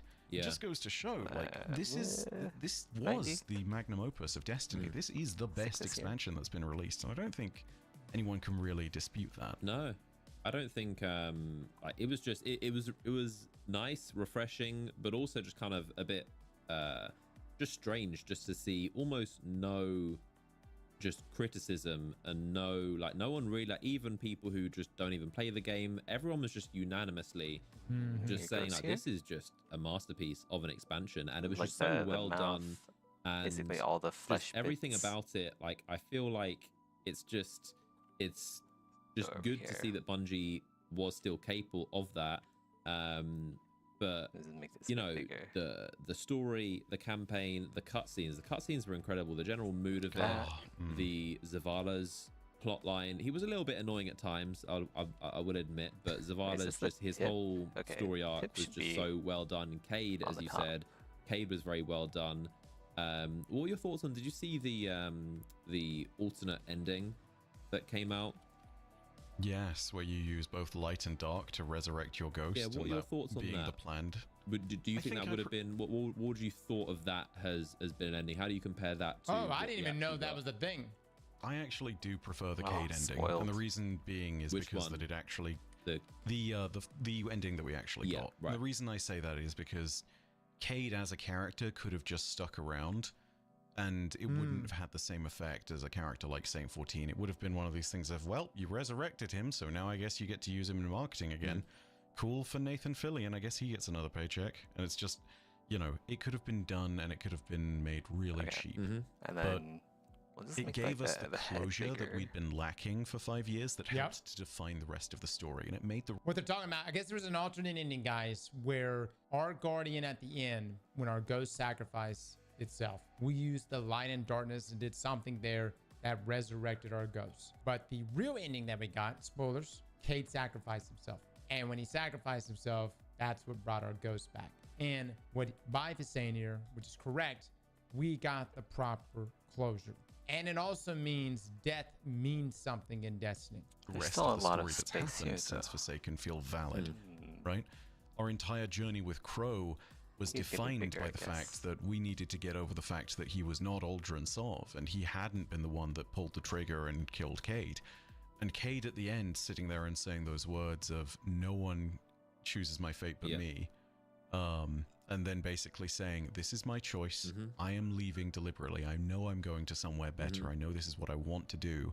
And then choosing to part Like from us, but giving us this. that incredible gift of reviving our ghost in that moment. Yeah. That was a brilliant way of ending his story. You Mhm. know, it was him sitting there and going out on his own terms, knowing that he probably wasn't Save around here for a this, very long LP. time, 8. and treating a character with respect. You know, I've seen a lot of people sit there and say that's how you bring a character back, Mhm. and I completely agree. Like, I think the ending is perfect Yeah. as well, because it talks about the greater message of the final shape. This is very much like, ooh, high in the sky narrative stuff, but Alright. the final shape is a meditation on Delete purpose, these. right? The entire point of the expansion is basically sitting there and saying, I don't believe that someone else should be able to define what your purpose in life is or your fate should be, right? It's why that line of Guardians make their own fate is Yeah. something that was referenced a lot in the marketing. It's why Cade says words to that effect just before he chooses to resurrect your ghost and return to the Traveler, you know? And it even goes back to the motive of the Witness and the actual final shape. The Witness is trying to decide the fate of everything forever without involving any choices for any of those beings for the most part. And it's essentially sitting there and trying to remind everybody that you have the agency to choose who you are, what you want to do, and what you want to be. You should be able to define your own purpose in it. Narratively speaking, the final shape has so many points at which it touches on those notes, Yeah. and it does so in a genuinely beautiful set of ways. The Cade example is just the most common one, but Face. even Zavala, when he's sitting down in his old homestead, speaking to the statue of the calcified version of his wife, you know, it's him sitting there and saying, I know you'll understand when I have to make this choice, right? It's him sitting there and defining something and rejecting a purpose that Gonna hasn't been rename this chosen for him, as that's Hair clearly Body. made to tempt him. Even when you look at the dissenters, the voices within the Witness, those are individuals that are defying this majority that has become tyrannical to them, and they are saying, Okay. no, we Sounds should pretty never good. have had this Do idea the in same the here, first place just where not to- we go out obviously, and we like, decide we the need fate of copy- everything. We completely disagree, and we're trying Assuming actively copy now to the depart from this image. thing. You know, it's seeping in the idea of what is your purpose, choose it for yourself. Yeah. And they deliver on that constantly. It's a subtle undertone to the let's whole do manual expansion, now. and it delivers beautifully. And also, Sundance as well. Cade's ghost in that cutscene, she does specifically say, like, Cade's like, well, what if I want to stay here? And she says, if that's the fate that you make. Like, I thought that was one of the best. So well done, because it literally does tie into why the game is called Destiny. It's the whole Yeah. theme of predetermined fate, destiny, making your own fate, someone else trying to make your fate for you, the Witness trying to impart its impression his of what it will. thinks the perfect universe should be. and then us being like, no, we're going to make our own choice. And also the Traveler being there, sometimes kind of Mouth, interjecting, tongue, you know, and giving eyes. us Ergo Sum and like, you know, pushing back against the final shape. It helps in some ways, but it also generally is just like, these light and dark are these just powers. You do what you want with it. The Witness is going to try and do what it wants, but also Guardians make their own fate. And that line was so well done because it was obviously in the Vault of Glass in when you get the Time's Vengeance buff of Guardians make their own fate. You can And we use saw a a lot of single Bungie island for developers both eyes. saying Guardians make their own fate. It was in I the was wondering trailers, but about that. the way they have that line off, and Because like, what if I want to make one eye a different color? I suppose that could be. I can probably do that. I can just like apply a different material to the other eye. Like I'm not entirely sure about that, so that's why I have like one UV island for each eye. then going back to the Cade's ending and the alternate ending, it was so much better because you said the word like cheap, and it would have been quite cheap. I saw some people making the argument of, you know, like the Guardian is so powerful, maybe it should be able to use light and dark to do something, but having Cade make the choice to sacrifice himself exactly, because the Traveler choice. The Traveler didn't want to, because the Traveler, even, you know, I said it in a video, but like after everything that the Guardian and the Ghost has done for the Traveler, everything over 10 years, the Traveler still was just like, nope, not going to revive you. It couldn't even bend its rule once. It couldn't even, or whether it was able to, whether it wanted to, we don't know, but it still was like, nope, not going to raise your Ghost. So for Cade to be like, I'm going to make a choice and say, dude, the Traveler though. Can we just be real? Why? You know, I know it gives us the juice. It gives us the juice, but the Traveler I just don't think the Traveler really cares. Sacrifice myself to give your Ghost back was so much Traveler's more cleverly uncaring done god. and made his presence more meaning because he's a temporary character and he comes and goes. And even little things like, you know, him making Crow the new Hunter Vanguard and giving him the cloak, that, you know, wouldn't Still have trying been, to figure it's out much how more the meaningful UV that layout's Cade gonna is be, gone so because he actually gave a parting gift and he gave his obviously blessing there to Crow, more as opposed to him. efficient methods. If he was just still there want, in the Pale Heart, I just need to make sure like everything is where it should be. Also, I still need to figure out how the modular genitals are gonna work. I feel like maybe I'm not gonna do that just because like why? Like only players are ever gonna use that, and like NPCs are probably not gonna have like modular genitals. Like it'd just be weird looting some dude and you take his pants and there's a vagina. Yeah, anyway. Tower with his arms crossed, just kind of chilling, it would have been a bit more like, oh yeah, Cade's still there, but it makes you. You can use a it single makes the material for character more both eyes, but significant inside that the he's gone. eye shader has So yeah, the textures for each eye.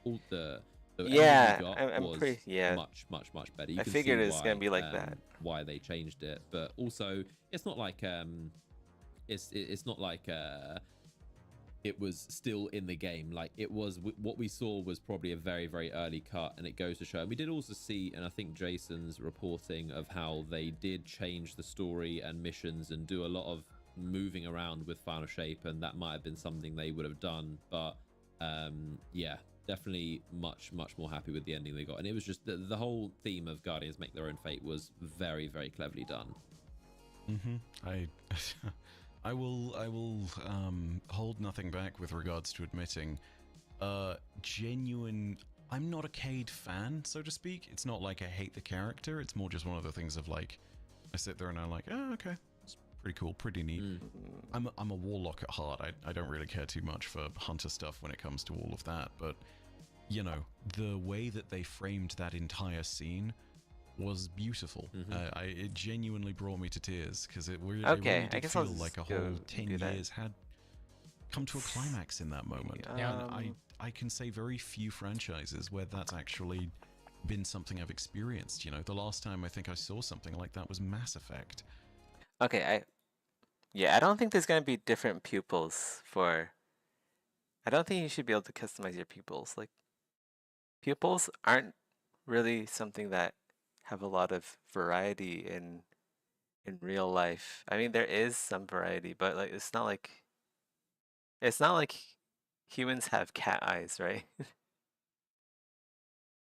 So, and like the vampires will probably have like they'll probably have like slit like eyes or something. I don't know. I haven't fully decided, but like vampires shouldn't be able to have human like eyes. Just like straight up, because that's like baked into their DNA. So yeah, I guess what that means is vampires will share one IUV, and it'll be the same for both male and female. So just like something like that.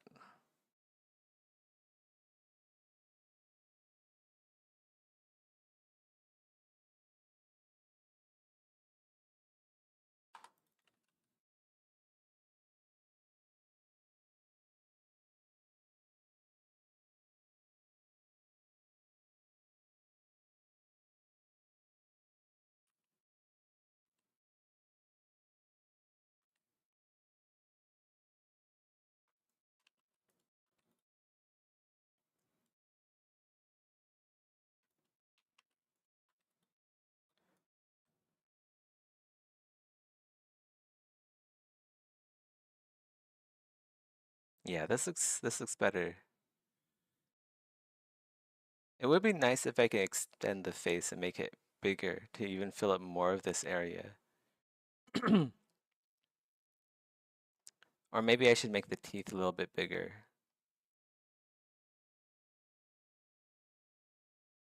Let's go see what the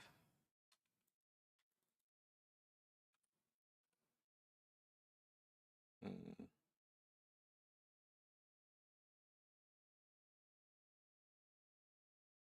hmm. Because there's still so much empty space here that I can use for something.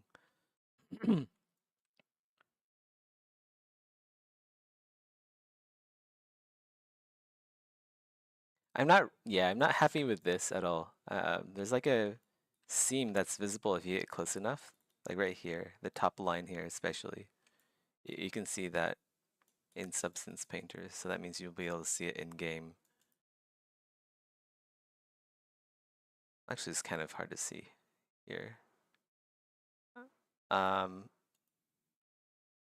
thought I could see it before, but I guess the bake is really good, so it's kind of hard to see. But yeah, there is a seam there if you go looking for it. Yeah, I don't know. Also, I'm not sure how like the modular, yeah, I already said this, but yeah, not sure how that's gonna work. Also, if I'm gonna have modular genitalia, that means like the body should be able to like morph between male and female. But like for the infested, the chest geometry is different. I made that different already, so I think I'm just not gonna have modular genitalia. It's just like it's just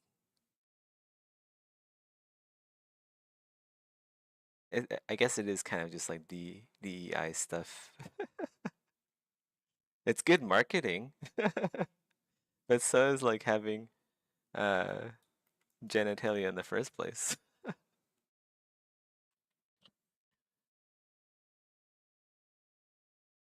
And, you know, that was a disappointing end to an otherwise brilliant journey across 3 games that I'd seen. Let's be real. Okay, so the vampires are kind of figured out here. For some unknown reason, fumble the ending. We'll save this. I mean, look at Game of Thrones. Oops. And in the case of the final shape, you know, it was the most glorious ending to a journey like that. And you know, things still continue onward. But I can't contest the fact that it was so brilliantly executed to have that be the choice. Yeah.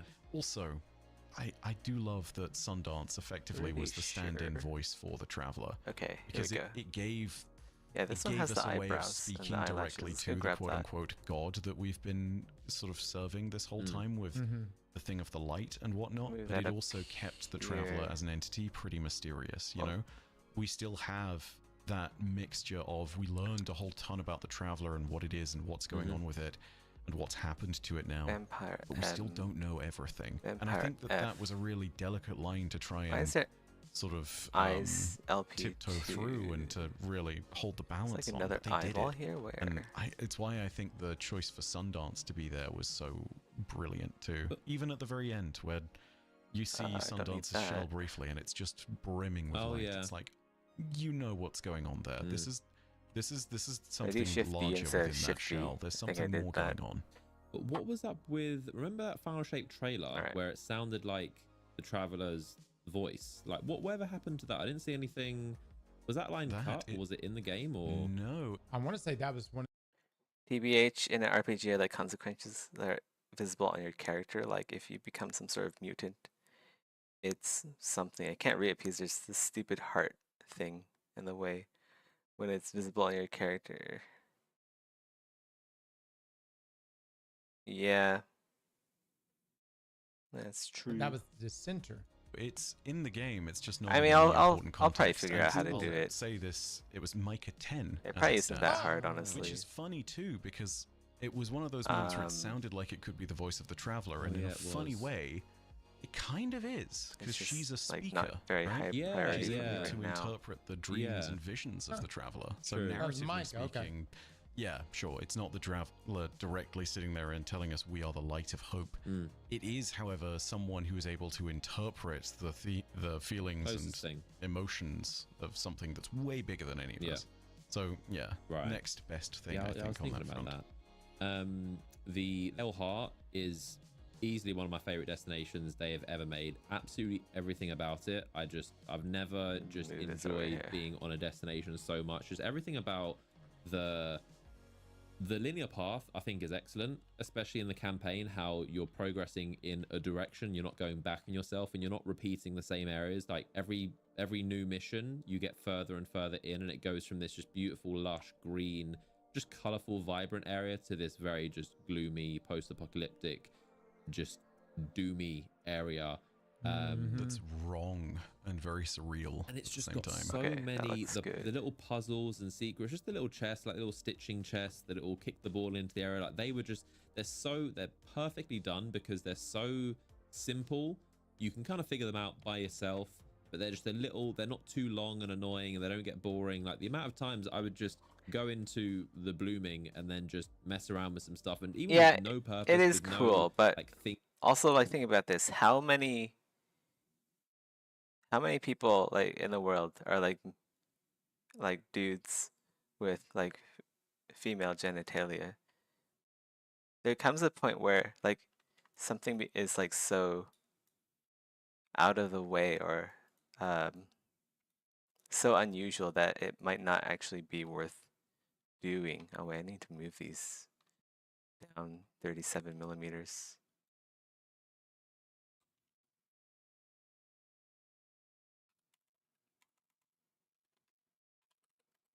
There we go. That's in the right spot. Also, this isn't mirrored. There we go. Like if I'm doing modular genitalia, then I have to add in like so much other stuff too. That has like the same percentage of I want to say abnormality, but abnormality sounds like a pejorative.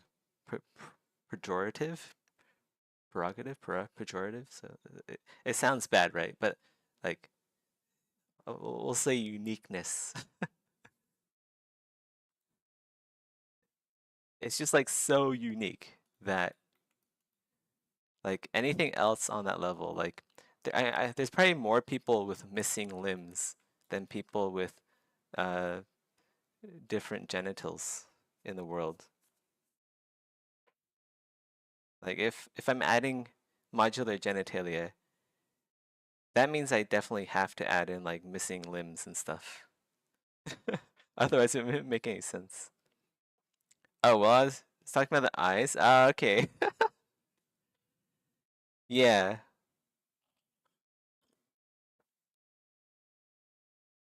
Yeah, if I'm doing that, right? Yeah, derogatory is another one. Yeah, I could have said derogatory. I think pejorative is another one. Yeah. But yeah, if you like make a pact with the devil or something, your eyes become like your irises become like malformed or whatever. Uh, then you probably want like a texture atlas for like the different kinds of irises that you want to have, and then like every single race would share that one atlas. Um,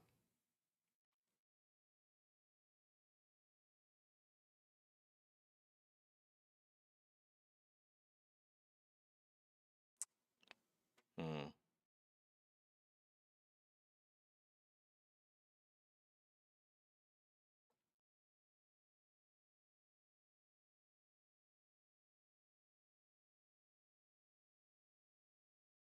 We'll just go with this for now. It's actually something that's pretty easy to adjust later on. Like all I have to do is rescale and rebake the eyes. It's nothing crazy.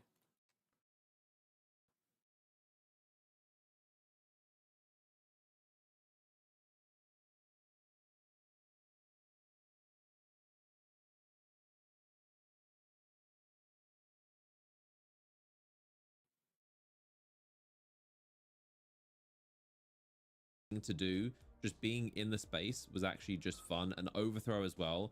Overthrow is such excellent. a clever idea. The fact that you can do it solo, because the problem I've always had with all of these, I can't even remember what they were called in Neomuna and in the Just Throne public World. events. The big event type thing where it's just like the waves, the overthrow type event, is impossible to do solo. Oh yeah. At the highest level, because you would load into a zone and then you might get some amount of waves through, and then for the final waves it was just simply not designed for one player to do. It's possible, I'm sure, of course it's possible, but it's just way too difficult, way too many enemies spawning, whereas overthrow is designed to be solo. And the fact I you forgot can about do it beards. by yourself, it just Beards it would was also so be like much more body accessible hair. and replayable, I Oh. thought, than any other patrol space. And just as far as just secrets and cool little Easter eggs and just random things there are around there, it was way more than I did kind of expect. Savathun's Throne World to have a lot more secrets. Okay, how about and kind of be this? on The more Dreadnought eyes. level, but I did think the Throne World was quite lacking. And Neomuna the same, is very empty, but we all know Byronja was pretty good. There could be like four Pale different. Heart, as far as just secrets and depth and intricacies, I just absolutely love that destination. I think it's the best Wait. one they've ever made. It has to also be said that Overthrow as well has a really special place in all this, and I think that's So there's because 4 races. It's geniusly designed. There's 4 races. That means each race would have like their own modification.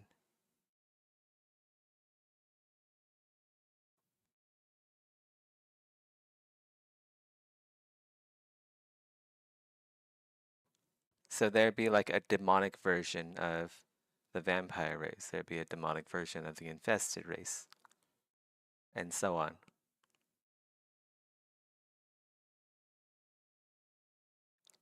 Hmm.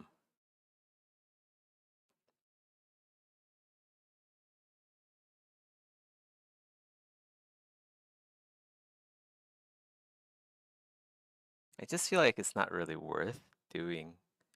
Like, I think most players just want to be able to customize their eye color. Like, Iris is pretty good as well, but man. Trying to think.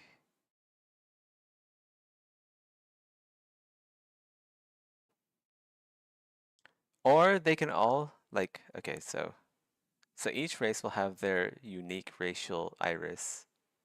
But if they like convert over to like a demonic entity or something, I guess they'll all share the same iris. That makes sense actually. Like, so if you have like a human and like an abyssal standing side by side, and they've both like pledged allegiance to like the demon Balthazar or whatever, and their eyes are now like fiery red, their irises should match.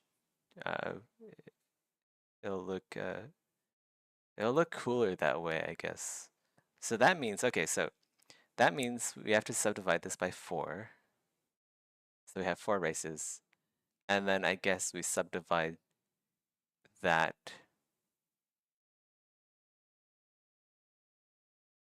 We could either subdivide by 4 again, so there'd be like the base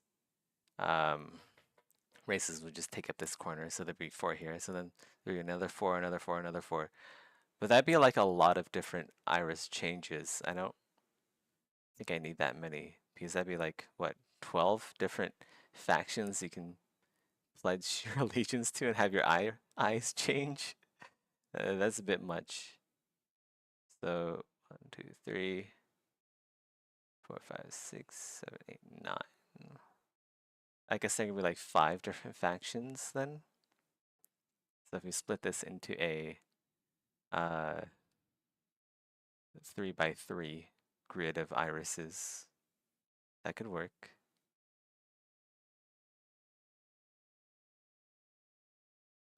I mean, the 5th one could also be like a blind kind of appearance.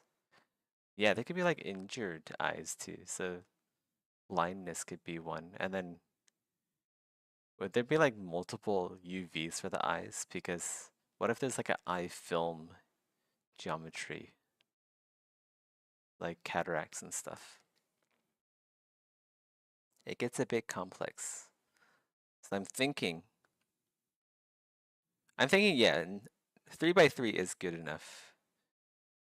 4 irises, 1 for each race, and then I have 5 additional slots to play around with, either for like cataracts or for like iris changes. I think that's pretty good.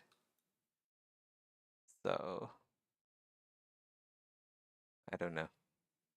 How many squares is this? 1, 2, 3, 4, 5, 6, 7, 8, 9, 10. So that's like what?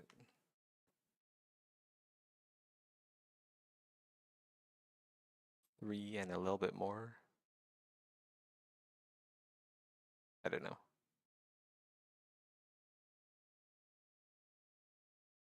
We'll just take up this little spot right here for now. Like, it doesn't have to be perfect.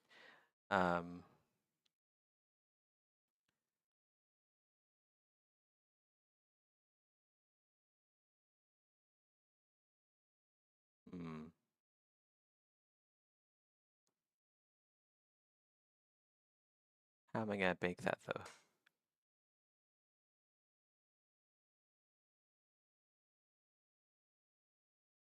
I guess I'll just have to merge. Yeah, I'll just merge all of the eyeballs later. Wait, I should just like do that. Like the UDIM itself, it can take up the entire slot. And then what I do later, like in Engine or just like in Photoshop or whatever, I just merge all the textures together into one atlas, and then like I don't actually have to bake them as an atlas. What the fuck am I doing? That's stupid. Yeah, I just merge them later. What the hell? Okay, I know what to do now. On the basis that if you just do one little thing, Yeah. and get one little chest, Yeah. you know, you might do that passively on the side, and then it's like, oh well, who knows? I might get an exotic class item to drop from that on a lark, and it's like, yeah, I'm on my way to do this. Why not? And then you return from doing whatever you were doing, be it assist, or be it some kind of other secret hunting, or be it going after something else, and your progress isn't gone. So you're halfway through one level of overthrow, and you're like, I mean, I guess I could finish some of it. Yeah, that is and then, exactly. You know, you can, and lots of the objectives and the Pathfinder push you towards that central activity, and it's got a bunch of different mini events to it too, which have a decent amount of variety across all 3 zones in which it can be found. So like it gives you a new format for what the open worlds of Destiny can do now, and I'm really pleased with what they've done. It's the more innovative world design that really we knew Bungie could do, but we were just not necessarily seeing it out of them, and it's here now in game. And I think as a proof of concept, if they build more on this, they've got a fantastic format here. You know, like, this is better than just having a random public event every once in a while. The Pale Heart feels very alive. Yeah, I think isn't the best way to put it. And especially the fact that it's designed solo is very difficult for you to have so much fun by yourself like I said before, other destinations that require other players, or just like, okay, well, And you got the power-ups too, right? You got like all the different power-ups on the Pale Heart, which is really, really cool. The one where you slide and you emit flames out in a wave in front of you. Like that's really cool. We've not seen that on other destinations. there's no point. Even some public events, like I'm trying to think which ones, but some of the like the Vex sinking the plates, like some of them that's fine. really are very difficult to do Should solo rename because this you can't be in something 3 places at else. once, no matter how good you are. And obviously you can just like, you know, find some crazy building. It's possible, but a lot of them just simply aren't designed for one player. But this just, the fact that you can be Should by name this yourself body and too. you feel kind of alone in this world is just absolutely love it. Yes. Yeah. I'm gonna name this as body. They bridged in a bunch Body of awesome one. stuff with the narrative as well. I'll only touch on this briefly because you know I could witter on about it forever, but the Kvosh'tov exotic. Yeah. I struggled to say quest, Should but be you know, progression line, I guess, where you need to pick up all the different bits and And then pieces, but then also you're looking at body the one. you're looking at the memories of the traveler with Micah. Oh my god, such a clever Body idea to two. sit there and tie those into that quest because it gives you some astounding revelations about the nature of the world and what's happening, you know? The fact that there is harmony between the light and dark in the Traveler, the actual play-by-play of what the Traveler was going through when the shard of the EDZ was created and dropped off from it, and why it's all mangled and screwed up down there in the Dark Forest. These are just little bits of context here and there, but man, so much good stuff just packed in there, and brilliant, just full stop. Love it. Everything about it is fantastic. How would you rank the raid as far as Destiny's other raids? And what are your thoughts on the raid race? What are your thoughts on that? It's an interesting one. Definitely a top 3. I don't think I can contest that, you know? If it has to be really dragged around with regards to things in the narrative, maybe you sit there and look at a top 4. It's going to stand in that upper echelon for certain compared to other raid bosses like Oryx back in the day with King's Fall OG. It definitely stands toe-to-toe with bosses like Riven and Rulk, which Why is this I called think Body is fair to LP1? say they are now the sort of the pinnacle of raid bosses with regards to their design and the way they introduce themselves. And I still think that Vow is the best for me. I can't get over Rulk. He's just too good. That's very high He was for me. a brilliant. It's a very high bar, especially considering that Rulk was a character that was introduced only briefly, and yet left such an incredibly lasting presence on the game. And Well, it was such a shock. I didn't know what to expect in Vow. We kind of knew what to expect. We didn't know how we were gonna fight the Witness, and the 4th encounter was a complete surprise. But yeah, Vow was just like, holy shit, is this real? the entirety of the Dread faction as a whole. But man, the Salvation's Edge is still killer. I mean, from a encounter design perspective, it's kind of weird that it only has 2 bosses, but the difficulty curve of it and the things you're expected to do with it, fantastic. The actual encounters that were designed for the raid, with the exception of Encounter 3, because I think that one is kind of a bit too easy for this tier of raid, absolutely stellar, absolutely incredible. Verity, in particular, Encounter 4, Yeah. wow, what a brilliant idea most to sit unique. there and have. Yeah, the most unique encounter we've seen since probably, I think the consensus is that it was Volt in Last Wish. That's the last thing we've seen which is similar to this.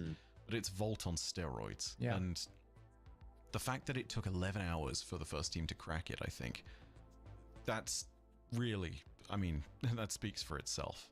This was one of the most incredible encounters to go through because it's a fusion of tough gameplay, amazing mechanics, and this absolutely brilliant narrative twist where you are literally explaining Okay, the entire eyes. story of the final shape in the most broad brush terms using shapes. And it's just mind-boggling that they made all this. And you know what's amazing? Verity apparently was the result of the delay. Like they had Verity is one of the things that was listed that they made within the delayed time window. Okay. Yeah, we weren't even gonna have the 4th encounter. Can you believe that? Can you imagine the final shape raid, Salvation's Edge, being 4 encounters, no 4th encounter, straight to the Witness? I couldn't imagine that. For everything. And I can't imagine Salvation's Edge without Verity. Like, if Verity That's the didn't tongue. exist, it Tongue would could be a be much halved. less exciting raid. You know, if we just... I mean, think about that, right? Because it's clear that it's just added on quickly. You could go directly from the end of Encounter 3 all the way up to Encounter 4. And I don't think it would be anywhere near as exciting. Stick this over here. But man, It's a break. it's It gives it's a a nice mouse. palate Great cleanser, and the do fact that's that. why it can hurt your eyes a bit. But it's just a very different puzzle encounter, and just mechanics wise, how having like killing Eye off the Guardian, sockets. and then having to try and spectate and call out ghosts and outfits. Like it's easily the most unique raid encounter ever made, and just with the shapes as well. Very looks a lot more complicated than it is complicated, but it is definitely difficult to describe. I think if you watch any kind of guide or Is that the explainer tip? of it, No, it it's the sounds a lot bottom. more That's the complicated tip than it there. is. Okay. But once you actually do it a few times in gameplay wise, it just flows so well, and it's just such a nice It's and over again you also here. have the element of being alone in the room, which is very cleverly done. The fact that you're just, I don't think there's any other raid encounters where you're just kind of separating, you're in your I own love that separate I guess Yeah. it's fine that there's like a gap Yeah. here, Very but it allows cleverly for That's more amazing. I customization think, than the other races. I'm not sure where I would rank it personally. I think Riven and Rolk. The fact that Verity even works is mind-blowing to me. You get TP to another room separated from your team. It's wild. Then Vault of Glass, Wrath. I feel like it would be around somewhere in the middle, high middle, Something but like middle that. for me. I mean, I didn't like. I thought if I can, I'm going to be a backseat developer and just completely, probably make a lot of, if any Bungie designers are watching, eye roll. But I do think some of the encounters were kind of duplicated. I feel like the first encounter we could do without with, because a lot of them with the bouncing back and forth with the plates, they're quite similar. This is just my personal, again, we can throw my opinion out there, just my personal, what I would have loved to have seen would be just multiple different versions of the Witness all throughout. I feel like the Herald boss, as And much then as I the do love the horns. Herald encounter, The horns I should feel be on a like I would have different- preferred just, even Yeah, if it was like a hand do of the that, Witness or because these are something to do with the customizable Witness as well. rather than a taken captain. Like I would have yes. loved to have seen just a raid where it's just 4 different encounters of just the Witness, and you're just constantly fighting off different pieces until you finally reach the top bit and you face him like ultimately. But We need more I raids. feel like I really did enjoy the Herald The encounter, which would be the bitch. second, and the third There's a encounter, which is bitch the more to, linear path. That was move very cool. around. But I think the first Jeez. encounter, I guess it teaches you the mechanics, but I would have liked to see, I guess, more bosses. But then I get the idea of you want the main boss to be the Witness. You don't want to have a bunch of other distractions. But I would have liked to have seen multiple varieties of the Witness just all throughout. Just no one else. Like, this is just you against the Witness, and you're just constantly it's such a big enemy. It requires you to defeat it like 3 or 4 times. And then obviously his excision after that as well. But that's just my nitpicking and just Aren't they just gonna all like share the same UV? Respectfully. why I I would like to see could, it. It's still actually. an excellent raid. I will say Um, this is something which but it's not I need necessary. to really hash this out before true confirmation, because there have been some Bungie devs that I've heard that have said, Move no, this this over is the here. case, and yet it is observable in the game that it This over surely is. Wait. The idea of whether or not the Witness is the whole monolith Yes. or not. Yes. That is, Okay, so that's the- assuming that's That's true, crazy. because I'm going to go by what's observable in game, because Let's I make this can't bigger. 100% confirm everything. Up to there. Assuming that is correct, that is the most brilliant and wild gameplay decision with regards to the environment, and it's absolutely Yeah. fantastic. We're climbing the Witness. The other thing I'd say as well is, here's a little rumor that I've heard, so none of this is confirmed. I heard a rumor that apparently when they were developing Root of Nightmares, they realized that the raid needed a big encounter that was just Man, what the better than fuck? what they Okay. currently had. And We they like did not that. have the ability to flesh something out in that time, so they took planets from what was meant to be Salvation's Edge Right. and switched it with the Encounter 3 of Root of Nightmares. In terms of structure. Now, Yeah, I guess obviously, something if you like look at the two of them that. side by side, they Don't really both want look to like they're go parts of over that the line, respective though. raid. So I don't know how much credence and truth there is to that. Maybe just the mechanics. But yeah, just for a second, imagine what it would have been like if Dude, hold up. Encounter 3 had been in Oh Nightmares had been my Encounter 3 version God. that we got in We would have Salvation's died. Edge and vice versa. Yeah. You know, can you imagine going and having that 3-boss series where all of a sudden it's, oh, we go ahead and we do the opening encounter, and then we do Herald, and then we do Planets, and then we do Verity, and then we do Witness? What a raid. That would have been incredible. I think it would have genuinely been the toughest raid that Dude, we would have died. It would have been 48 hours for us less. has ever been created if that had been the format they'd gone for. But also, I think it would have been something that followed Yeah, well, up I after can always Root of optimize later. Nightmares, which would then That's have been fine. probably cleared on day one within an hour. The important thing is that That's everything true. yeah, fit. That is I mean, true. When Had planets not existed in Root of Nightmares, man, that raid would have been done 20 minutes. Wait, can I Math just Class like got to Encounter 3 in Salvation's Edge, they so- cleared it first try. I mean, that's what you're Can I, like, looking at when it hack comes to these this contest into- teams now. They're just really, really good at it. fit Yeah, I mean, I will say this. into Oh, yeah, sorry. With regards to what you said about Encounter 1, I think Encounter 1 is entire fine. UVs? And I say that because it's got the kind of Okay, combat let's intensity try that that. Encounter 3 in Vow of the Disciple has, where you're going through the That's not gonna work. relics, It's gonna and you fit need to learn that base mechanic for it. And I'm okay UV with that. polygon? I do Or UV? completely agree with you on the idea of the Herald of Finality. I wish there was more to it. I'd even have Or accepted UV it if it polygon? wasn't just the Herald of Oh, Finality, shit, but that's not instead was the Last Disciple or something, you know? Like, make it so that it's a known character within the backstory and lore. Maybe not super known. I know everyone thinks that it's Tanix, but I Or would if have I loved it pack if it they'd sat there and into- called it Chelchis, the final disciple or something. Yeah. One. You know, that's the other theory that people have rolling around, and it's got very deep lore bases to it. They could have done a lot with that. So much awesome stuff, but yeah, either Dude. have that be Okay, something that's let's more go pack, meaningful but let's to the not witness, do or have it actually be a part of the witness. Stretch or Like, can do orient. in Each fact, size. you know, my own backseat dev moment. You know, There the we bit go. in the cutscene where the Vanguard is That's running from the witness at the end of the campaign. Whatever. Crow has that fine. moment where he cuts the witness's hand using the iron axe.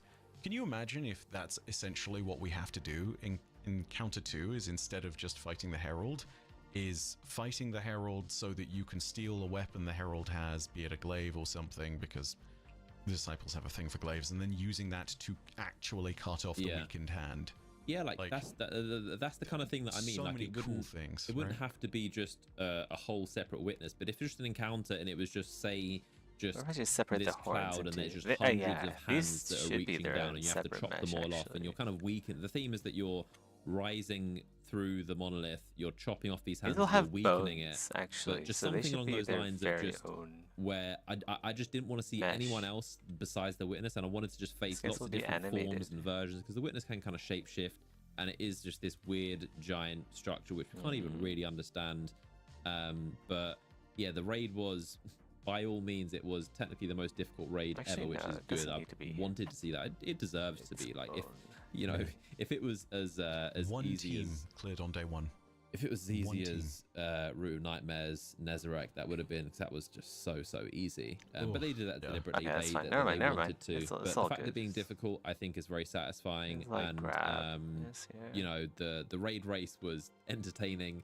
You had all the hiding screens and fierce competition, which is, I mean, I kind of see why viewers are frustrated, because they're just like, obviously we're talking about during the raid race Copy when everyone was UV streaming positions. it. Most teams were hiding their screens, so literally you were just watching a black screen, sometimes not even a webcam, because they didn't want to give away the secrets of what they've understood about the mechanics, which I understand from a viewer perspective is like, this is not good content. And I understand the main argument is, why stream it if you're not going to show the content? You might as well just be offline, which, to be fair, the world's first team didn't stream, did they? They were completely No, offline. They had a Transfer UV separate private positions. recording Yeah. that they had, and No. this is a thing that I've seen more and more teams do. Yeah. They had a Paste unlisted, not even let's known try this. account where there were basically 0 followers of it. Yeah. And that stream was for them, and it was on like a 30-second delay so that they could go back and look at their own perspectives. And that's the only reason we even have the world's first completion recording in the first place.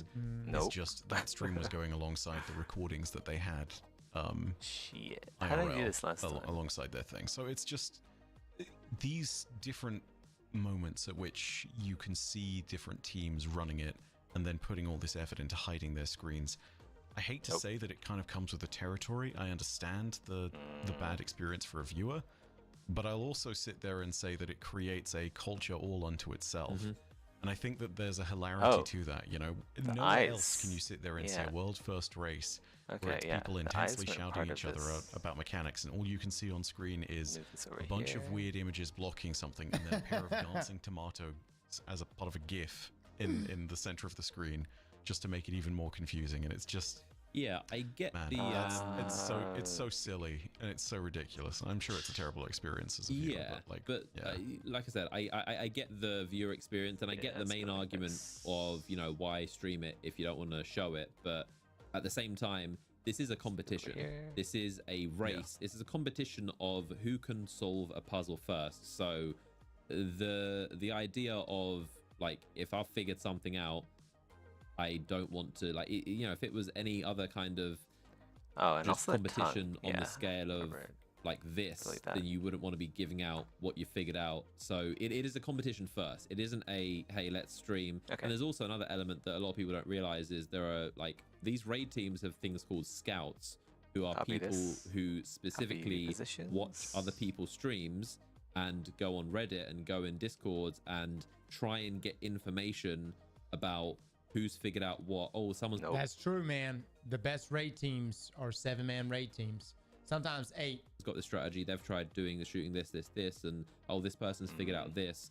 So each of these raid teams, almost all of them, have people called scouts who are going around spying, not spying, but, you know, just looking and observing at what's Yeah, public, exactly. as they should. It's not, you know, some illegal thing. It's just pretty common sense. It's a smart tactic of having people tell you, oh, this person's figured out. I feel like scouts Yeah, should be none of that illegal, but I works. don't know So weird. how that would be enforced. Everybody does it, man. Everybody does it. It's one of those things you just can't stop. About this, or someone on Reddit has made a post saying this is a good strategy to do, or try this weapon, and Excuse me. I'm sorry. Coach, not scouts.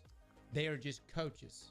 they would relay the information can back try to them. one at a So time. all of these raid teams have people fiercely, what it isn't just viewers, they're all Copy in EV competition with positions. themselves. So yeah. you know, I get both sides. It doesn't make a good viewing Logically, experience, they but should it work, is right? first Copy and and foremost, then this is a competition, UV and there is quite a lot positions. of mainly bragging rights, recognition. You get the Connectivity raid belt, you or get selection. the glory Selection. of being cemented as Or the world's transfer. first team. So it's Yeah, it just goes should to, be it paced, goes right? to show you 6 people get the But then belt why at is the it end all of the day, fucked up but like don't that? kid yourself. Did I right? write this down 6 anywhere? people may get the Like how to belt, solve but a this? raid team nowadays in the real competitive space, Ludo. where you are looking at those top teams, Math Class, Redeem, way back in the day would have been qualified here.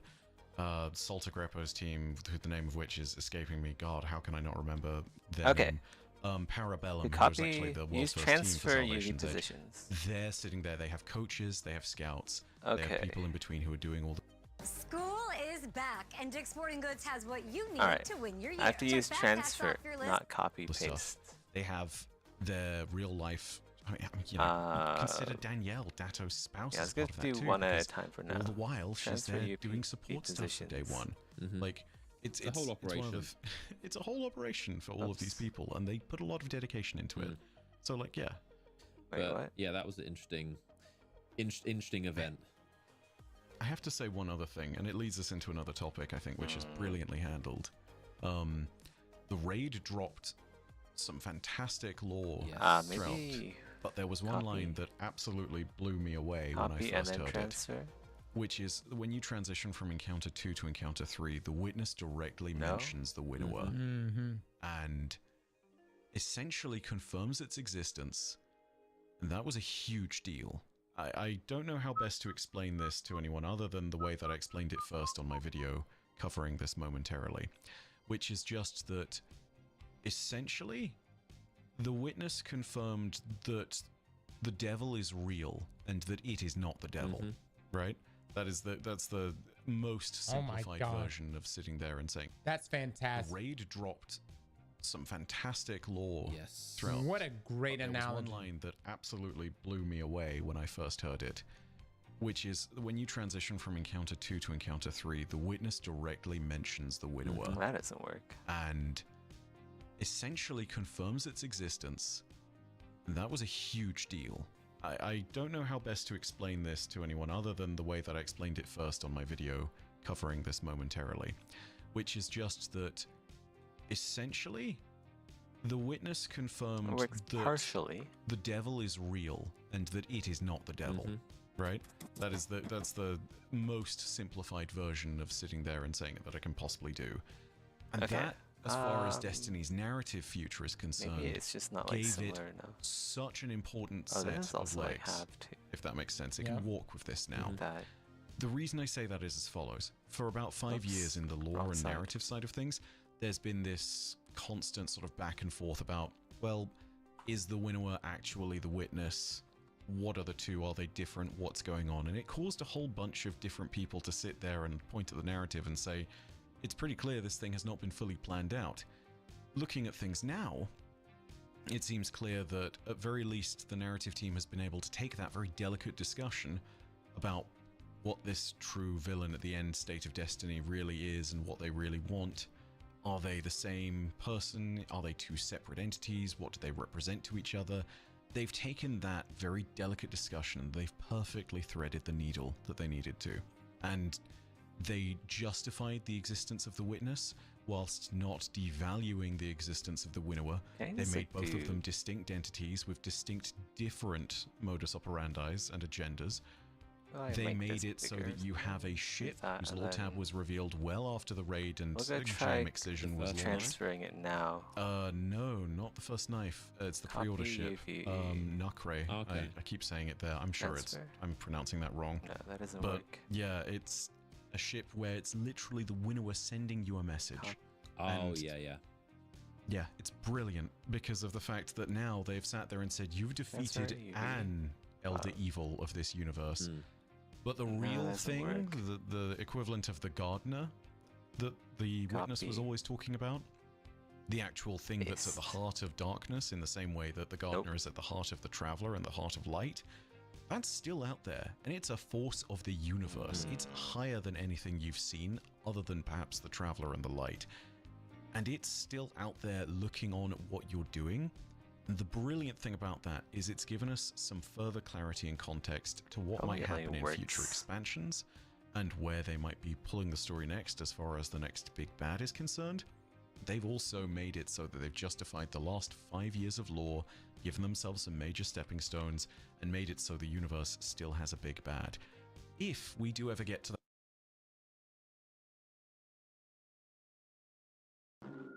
Yum, yum!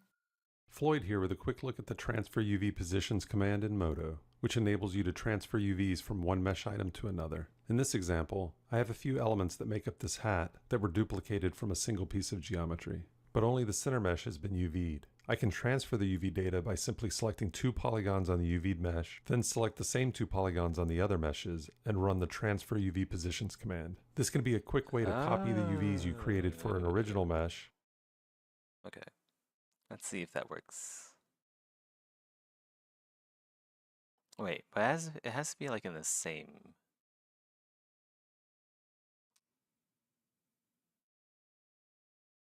It has to be in like the same object, same file, right?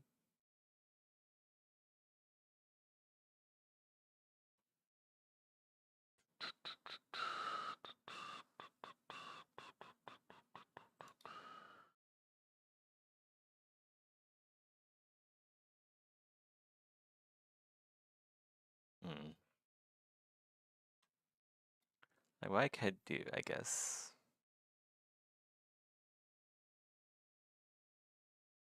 Guess you just have like, yeah, just like copy this over.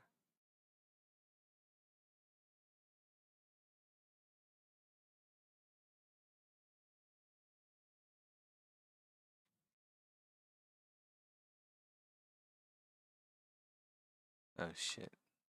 They just merge with.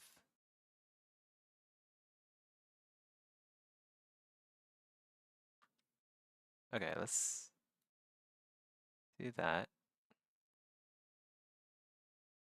Okay.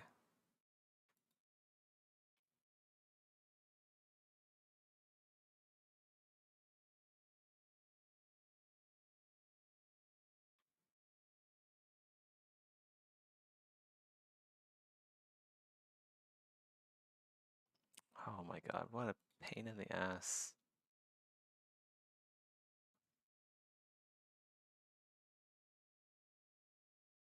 There's gotta be a better way.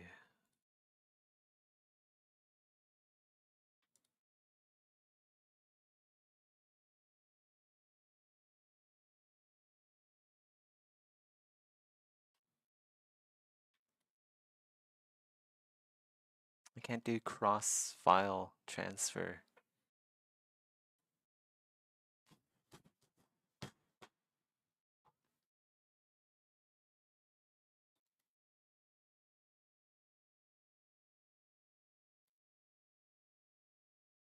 What if I just like,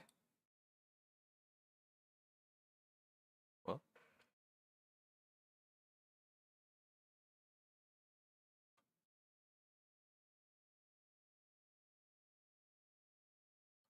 delete UVs and then go here, copy,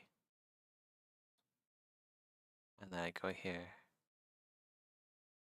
grab everything here, and then invert, and then I paste. Oh, wow, wow, wow, wow, wow, look at that. It looks like shit. I thought it was gonna work for a second there. Yeah, that's not gonna work. Thought I was being clever. I wasn't.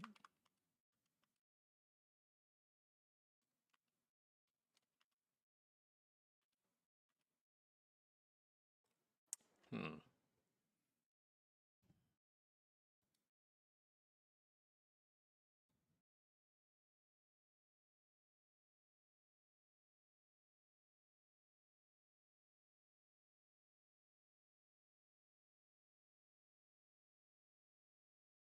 Ah, well, whatever. I guess I'll just have to UV each one individually. Whatever.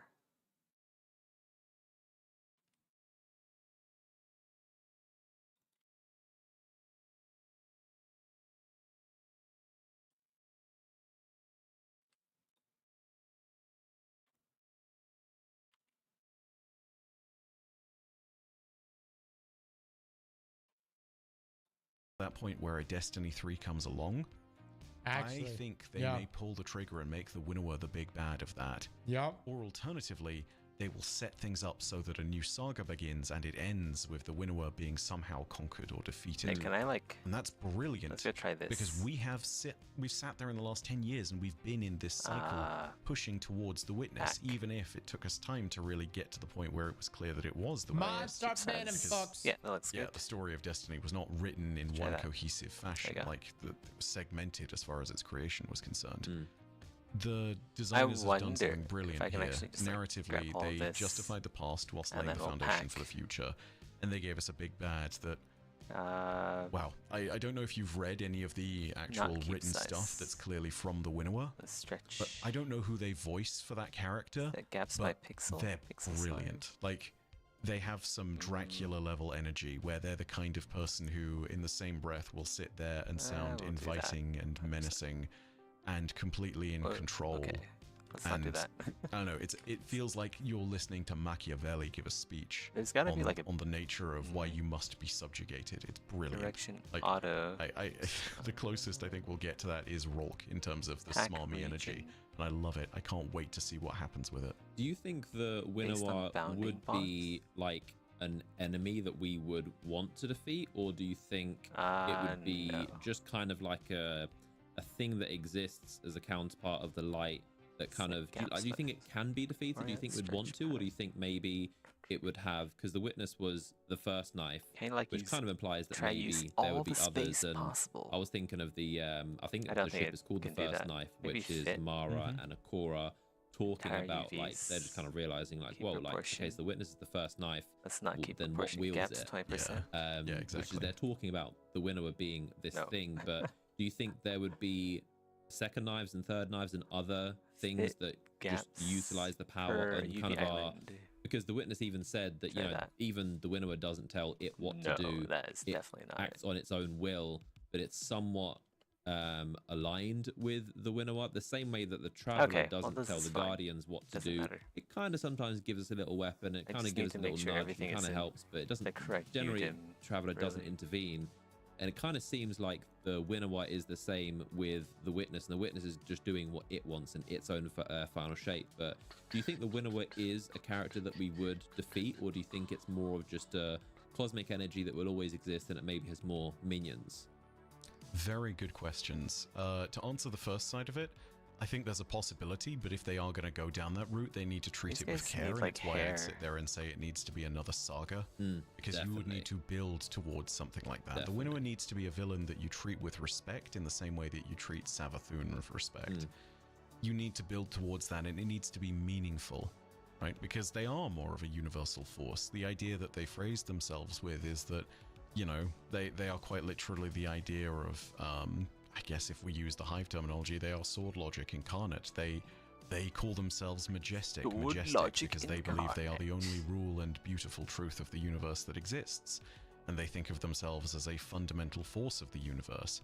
Whether they are explicitly the source of the dark is a big question that becomes very relevant when you discuss that topic, because there's the idea of if the universe exists, the light and dark must also exist, and therefore you can't truly destroy the Winnower or the Traveler.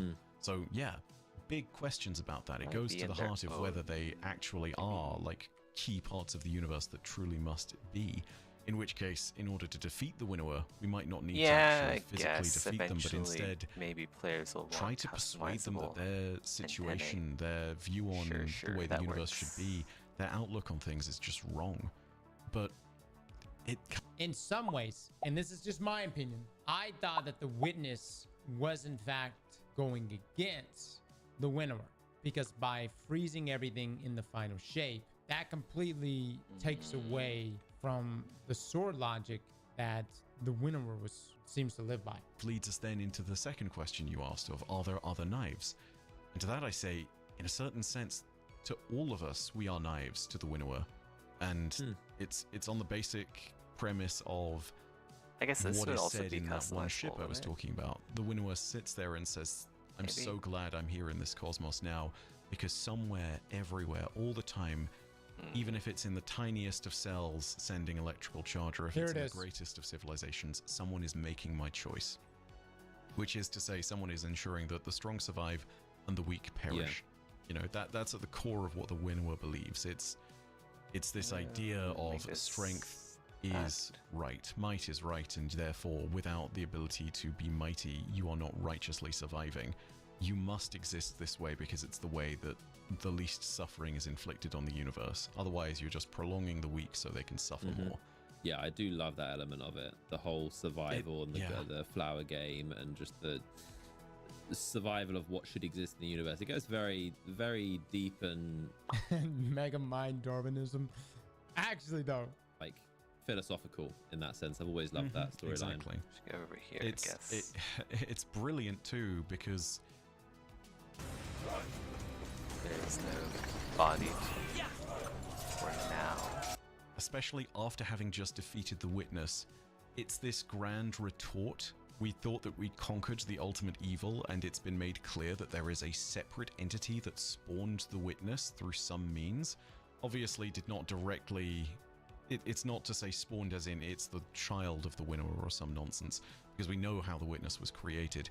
But it is to sit there and say that it was the reason why the Witness came to be. It had a hand in that.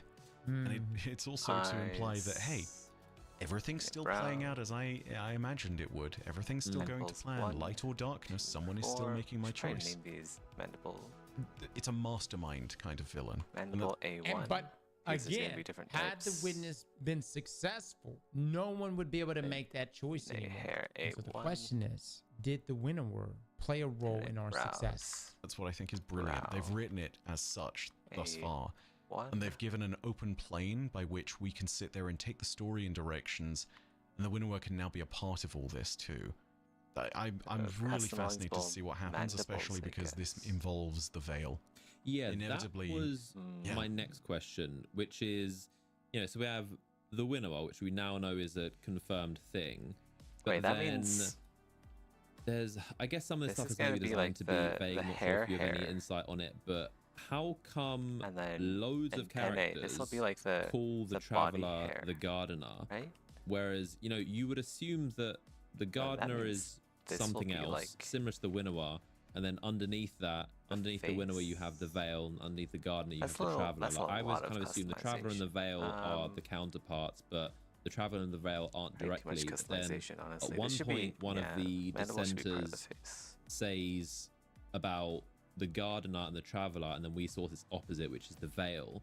But then it's just kind of, or just mainly, how come? Because the Dissenter in the final, I think it's Iconoclasm, the final shape, final campaign mission, it does call the Traveler the Gardener. So like, is the Traveler the Gardener, or is the Gardener above the Traveler, and the Veil? So is it's a bit of an, it's a bit of an interesting mix, right? The Gardener is a term that's used in multiple contexts, but the I think there's context too much you're thinking of customization there here, is actually. purely Let's, of the Society this of the down a bit. Precursors, right? Go Where really they called move the the- Traveler the Gardener. right. So Oh, for this- them, this- perhaps this there should isn't a all still difference, be or back in here. alternatively, it's just their naming convention that is Or maybe they should deliberately be on trying to a create the muddling. second. That being said, in the actual communications we got from the Winnower way back in Shadowkeep, it refers to the Gardener as a separate entity, seemingly. Right.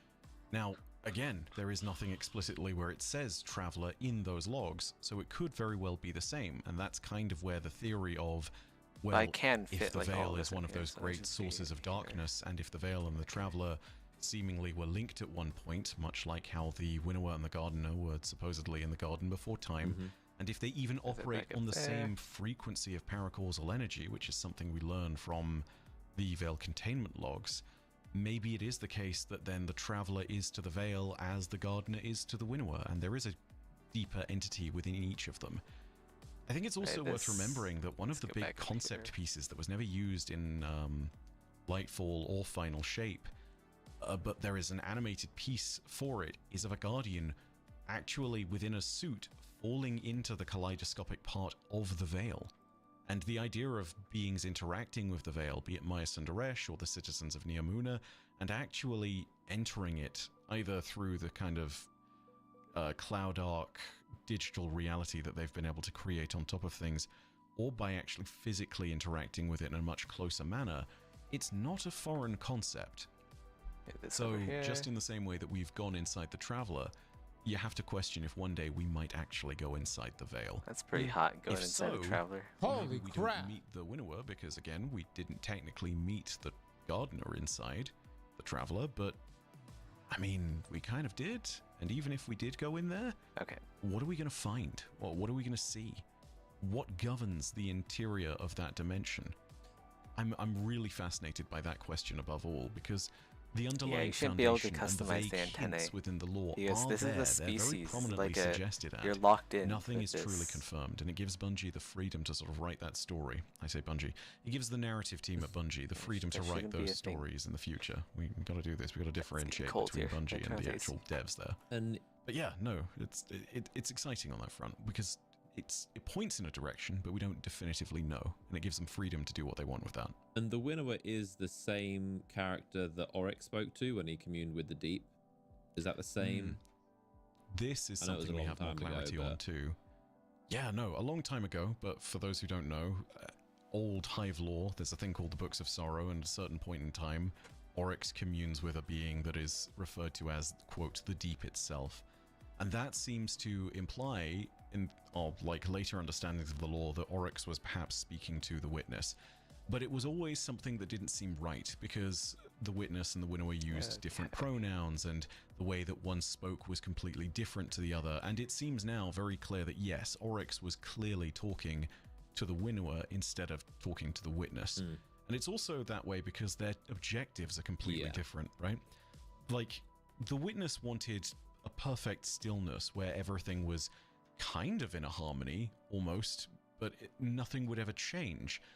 But the Winnower is change incarnate. It is literally the force of entropy pushing the universe towards a better version of itself, as the Winnower would see it, something where it is literally sharper, right? The Witness's interpretation of the final shape is not about sharpness, it's about no change whatsoever, and it's about stillness. So yeah, it seems more clear now than ever that Oryx was talking to the Winnower all that time 9 years ago. Yeah, definitely not the witness. That's a huge thing all in itself, because it means that the claws this thing has go back way deeper. And I have very interesting thoughts about what's going to happen when it comes to Heresy, because if there are interesting things going on with anything to do with the Dreadnought, there are relics and places and things that relate back to those conversations. So, I mean, if the Hive Pantheon is, as the narrative team is going to say, is being shaken up in a big manner, I wonder if that pertains partly to the Winnower. So we could discuss this forever, but I think that'll do it for today. Lots to talk about today. Shut up, you know, a big mixed bag of the success of Final Shape and the strange future of Destiny. But thank you all for watching and or listening, and thank you, Bye, for joining us. Of course, if you want to know anything about the lore or most of the things that we talked about today, Bife's got plenty of videos. He's got you covered. So definitely, if you haven't already, drop Bife a subscription and check out his videos. He's got tons of stuff. But yeah, thank you all for joining us. Let us know any thoughts and comments down below, and we'll see you in the next one. That's good shit, dude. Good shit. Slap that like button like your mama told you right.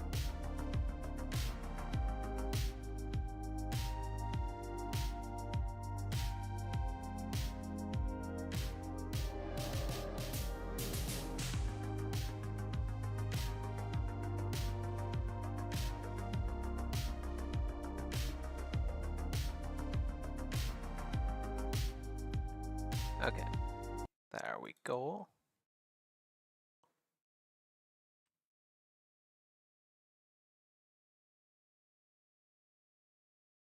Missiles are good. Infested are also good. Wait, are they? Did I do the female infested? No, I haven't. Only partially. Wait, yeah, I have. Okay, never mind. Yeah, this is like all auto gen, which is fine for now. Even though it looks like shit. Okay, humans.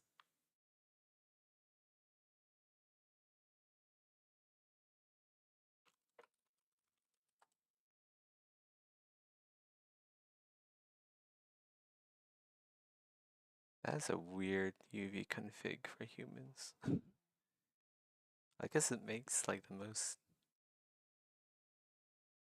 Why are the ears asymmetrical? We don't need asymmetrical ears.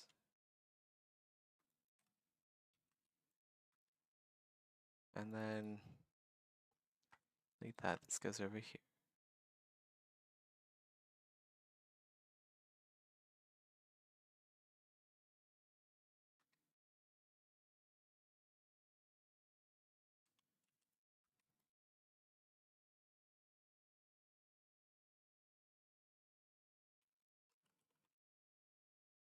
Do that.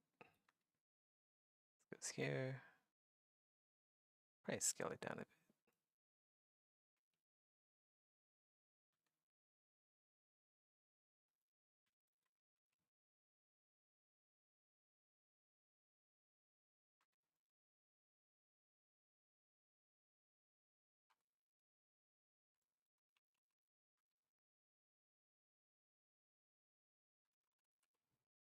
Let's stick that there.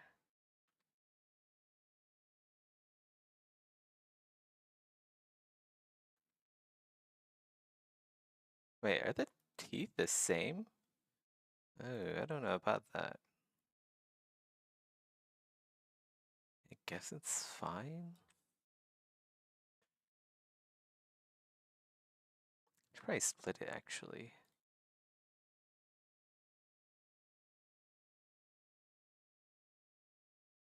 How come there's so much select through? I don't need that. Yeah.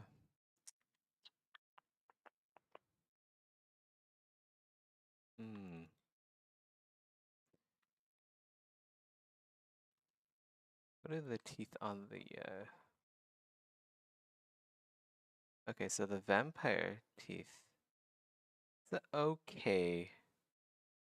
I mean, obviously if you're this close you can see the pixels, but yeah, that looks okay. What about What's the size of the vampire? Actually pretty small. It's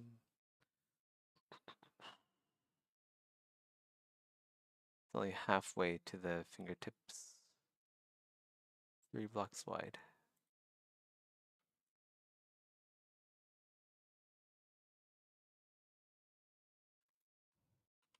Wait, where the fuck did the teeth go? What the fuck? Where'd the teeth go? The teeth are gone. Okay, here they are. Oh, that's because they're hidden. Lol.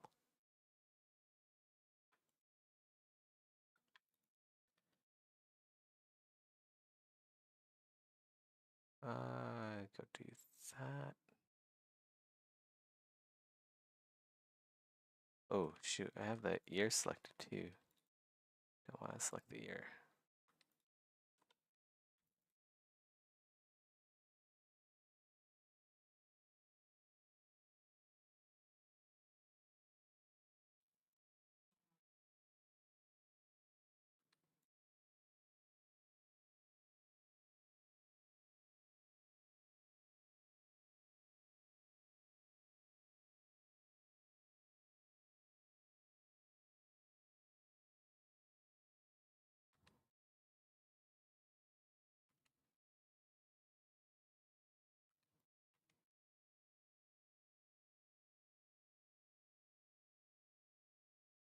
Get something like that for now. Not sure why the vampires are visible. Here, they shouldn't be visible.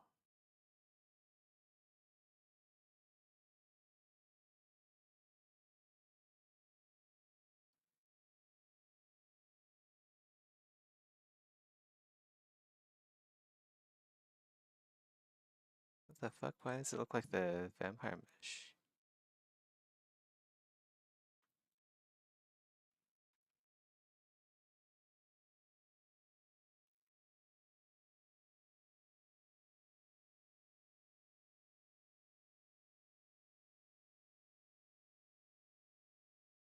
Okay. It's just a little bit bugged out.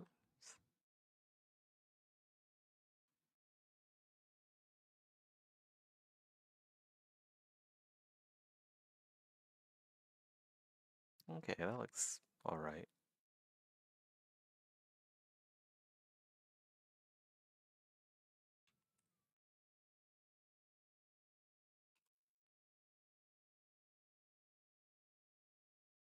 Gamers, guten Tag! That's German for g'day, I think. I'm coming at you from beautiful sunny Cologne, rip raring to go for my second ever Gamescom. Last time I went, I was pretty early in my career and I didn't get much stuff booked, but this time I have 4 straight days of wall-to-wall appointments, including behind closed doors theater presentations, hands-on sessions, and developer interviews. It's a good mix too, some indie stuff, some AA, some AAA headliners, hell, even a VR title or two. If you're sick of hearing about Gamescom stuff, well, I got bad news for you. We're just getting started. So let's take a look at the biggest reveals and announcements coming out of Jeff Keighley's annual opening night live. First of all, let me say this. This was a pretty good show. It doesn't hurt that the event is funded, at least in part, by Gamescom, meaning we aren't rudely interrupted every 6 minutes with credit card commercials, or worse, ads for mobile games that feel like they go on for an hour. Looking at you, Game Awards chicken commercial. I refuse to learn the name of whatever game that was. In contrast to that, Gamescom opening night live felt like a very focused affair. It also didn't hurt that Shox was co-hosting, an absolute pro from back when I used to watch the LCS on my Saturday mornings. Those were good times. So as a production, it all came together really well, but none of that would count for anything if the games on show weren't worth getting excited about, but thankfully they are, or at least a bunch of them were. The night began with arguably the biggest reveal and surprise of the entire evening. Take a look.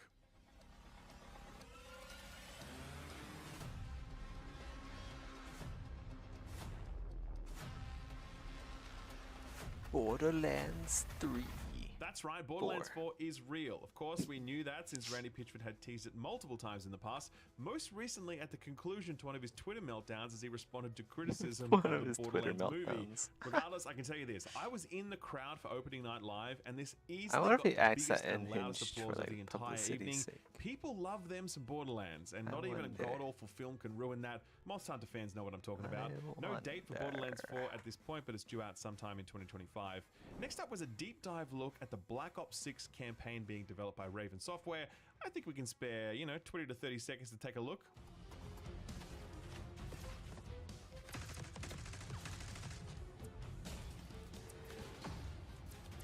Okay.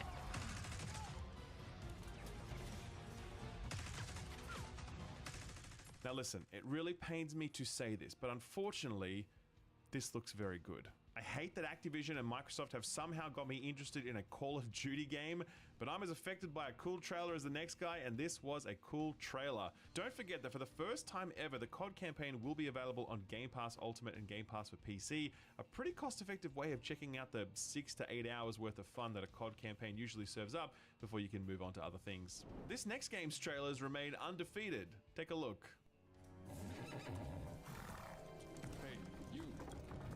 Okay, let's go rebake. Well, actually, let's go bring in some.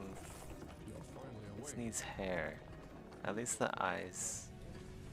Eyelashes and eyelashes. Ooh, that's creepy. We're all wondering aloud, what the fuck is this while this trailer was playing? But when I saw those moves slam down, looking. I knew Oh my Goat God, Simulator that's was awful. back. I didn't know it'd be a remaster though, since do we really need a remaster for Goat Simulator? Regardless of what we might feel about that question, it is happening and it's out sometime later this year. This next reveal was quite a big surprise actually. Take a look. You might unleash the beast.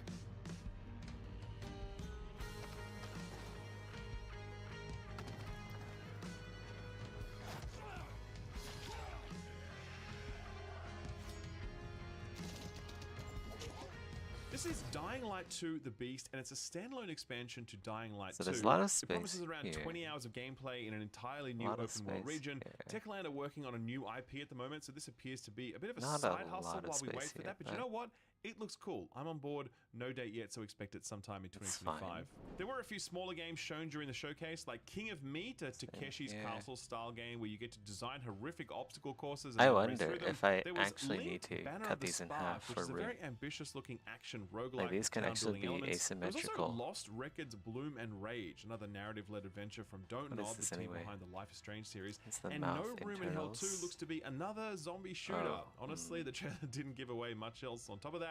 But if you like shooting zombies, and we all do, then this is a game that'll let you do that. We've got a brief teaser look at Arc Raiders from Embark Studios. Yeah, I can the probably makers of the actually- finals. When this was first revealed, it was a co-op PvE game similar to like Destiny. Like the mouth bits here, right? I can actually make these asymmetrical, which is important because if there's like blood splashed onto the face, there's gonna be like a seam right here, right? I don't know. I need to figure out how decals work. I actually don't know how that works yet.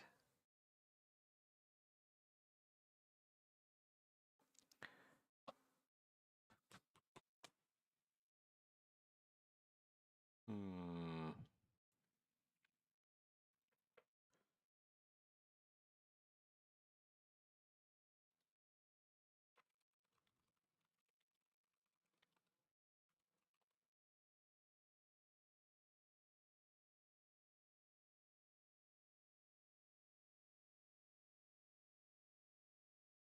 Hello and welcome to my video about decals within Unreal Engine 5. Today we're going to be talking about how to place decals, how to make custom decal materials, and all of the other options and optimizations that come along with decals. We're also going to be talking about the downsides of using decals and what the alternatives can be.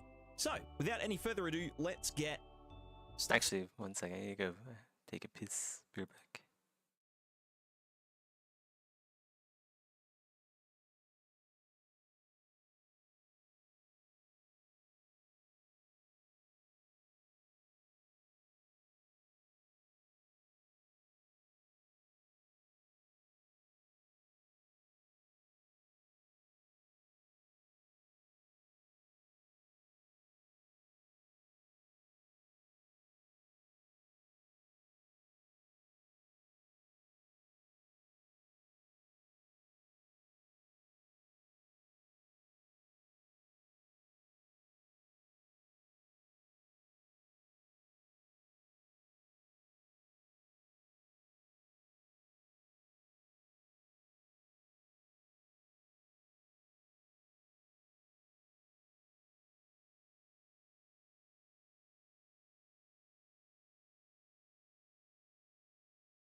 Okay, I'm back. Straight into it. So the first thing that we will want to do is to get a decal actor. Now, a decal actor is just an actor that contains a decal component. So you can use decal component as part of. Wait, this isn't really. I don't know if this is actually what I need. Let's go look at this on blood decals. Oh wait, maybe it's the same thing. On him, so I gave him one of the starter content materials. So you're just gonna go to that material and open it up. So any material. I'm just gonna look it up.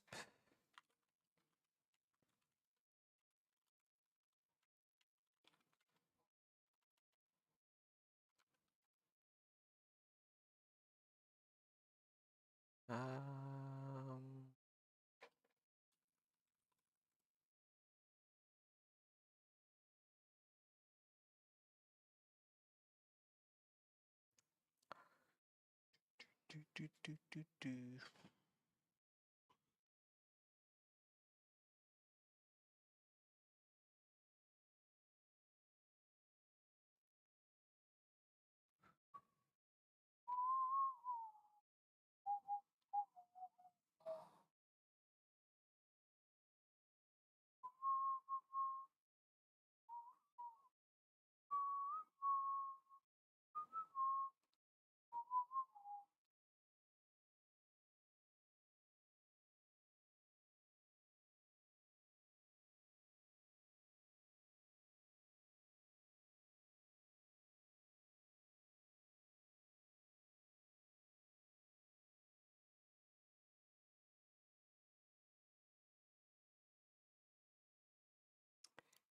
Texture projections.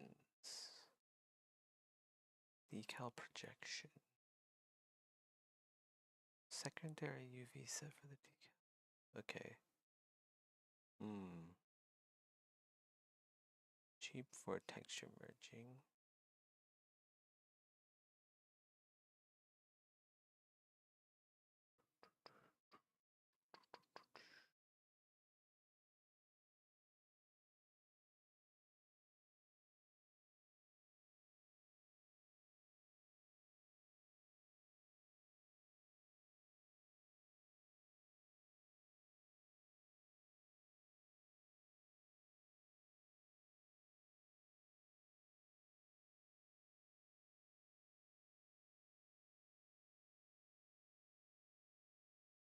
Sorry, I'm reading right now.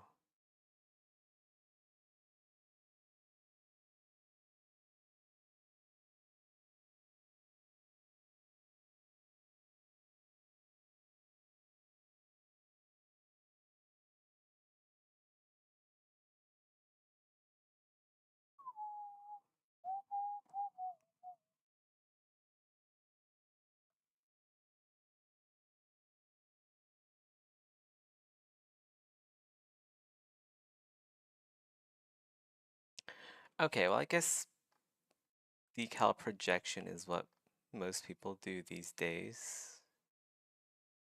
And both of these tutorials are basically the same thing. I guess it isn't UV dependent then. Like you can project across, it's just like model dependent then. I guess. Sorry, Rusty, I just noticed you commented. In Cyberpunk, decals on clothing, clothes has a cut up part of the original mesh.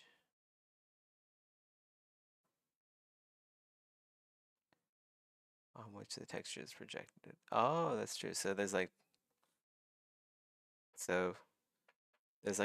another mesh. They just duplicate the mesh and then like inflate it or something, huh?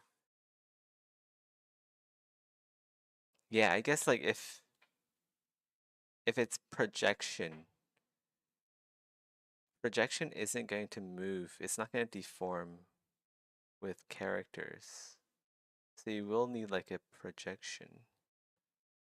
I mean, not a project. You'll need like another mesh or something, right? There's gotta be a better way to do that, right? Like doubling the mesh.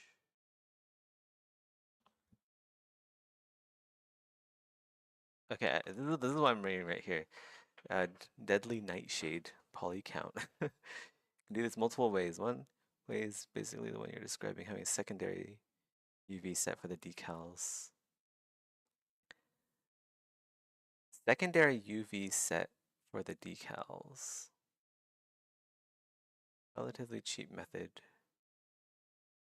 This demands extra UV work from the artist. That's fine. I just want it to be able to perform well and look good. I don't care how much work it takes.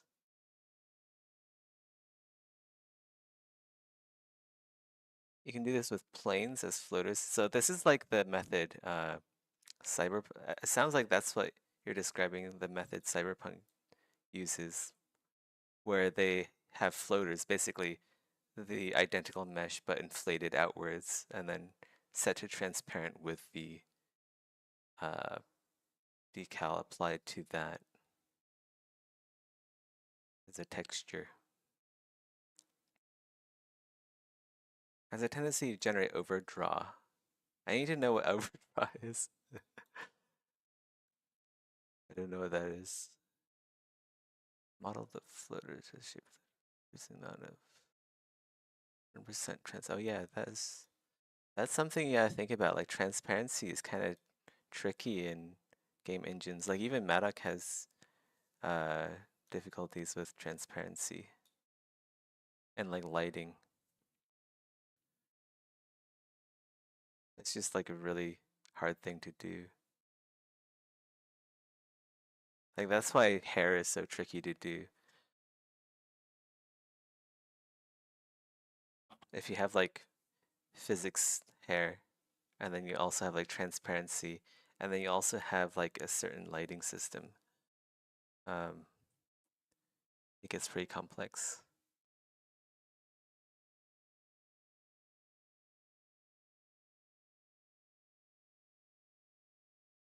Texture projection. How does let's go see texture projection. Does it work with? Does it actually deform with like cloth though? Wait, I already have it open. That's assigned to your enemies, and then you want to make blood impact decal. So that part is working. No, it doesn't. It's like slipping and sliding around because it's like it's basically whenever you shoot a bullet, the bullet spawns like a projector on the location of the pawn, and it just projects the texture from that location. It doesn't deform with the mesh. Like projection, this works well on like static objects, I would say. Like if you shot a rock and there's like you have like a rock, just like a bullet hole in the stone, projection would work well here, but not on deformation. Not on actors or characters that deform. So yeah, we can't do the projection method on characters. It's not gonna work very well.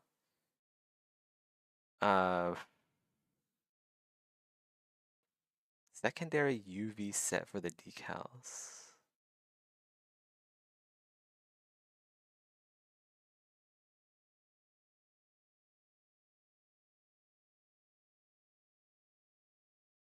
So do I just like duplicate this UV map and then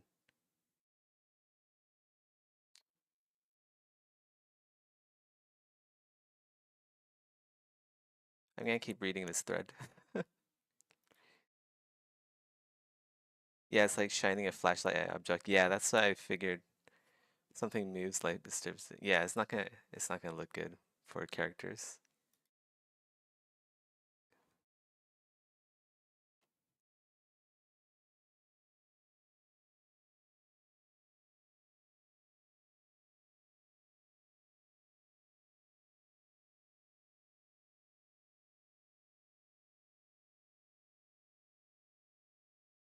Okay, there's some stuff on the Polycount wiki. We'll read this. Decal, texture transparency on floating polygon. Okay, so this is like the old school method. Like I've seen this in games before.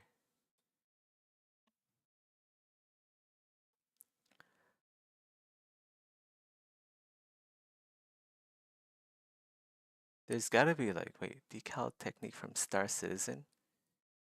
Is this also, is this just like the same thing though? Wait, what? It just sends a link to here. 2015.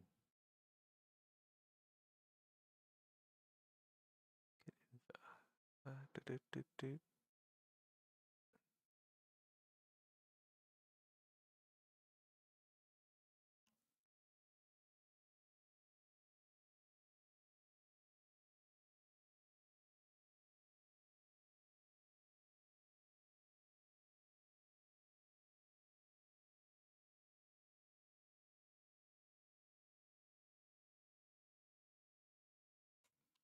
I mean, like, yeah, I guess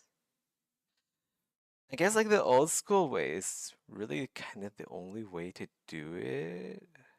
Like I know Warframe does it, and like that's pretty new. Like, do I even have Warframe installed? Or did I uninstall it? I uninstalled it. Does Elden Ring do it though? Let's go take a look. Does Elden Ring have like a... I feel like Elden Ring does it differently. I feel like Elden Ring does it like the second method, where they have a secondary UV set just for decals. Because I do not remember seeing like the blood decals float above the character in Elden Ring. Like that's what Warframe does. Warframe does like they just copy the mesh, expand it, inflate it, and then they use that for decals. But I just don't like the idea of that. Like that just sounds like inefficient to me. And it like you can tell like that's what's happening as well as a player.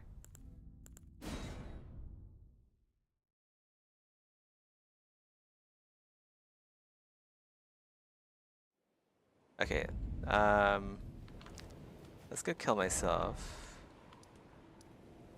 I do need my... Wait, let's go to... Oh my god, I haven't played Elden Ring in forever. Where is... Let's go up here. East Capital Rampart.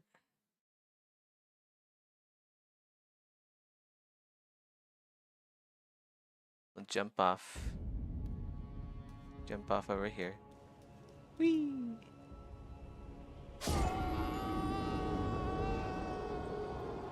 Get our normal body form back. It should be day also because they died, hopefully. Yeah, it looks like it's day. Oh my god, what is that lag? Jesus, okay. Alright, I guess we'll like punch this guy for a bit. Okay, let's kick. We'll make him slash my character with his sword. Keep slashing, do it. Oh shit, I killed him. Okay, well, we do have some blood on our character. And yeah, I don't see like the blood floating above my character. This is definitely like a separate UV slot. Separate UV for just decals. And it's not projection either. That is definitely not projection. That's definitely not like a duplicate of the character. It is a separate UV.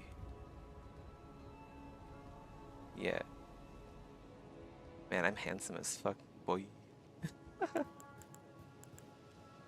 Alright. So we're gonna go with the... I want that. I want whatever Elden Ring has for their decal system. I want that for Project Nova. Okay, to do that, right, where's... It's gonna be the secondary UV set for decals. It's definitely this. I'll go look it up.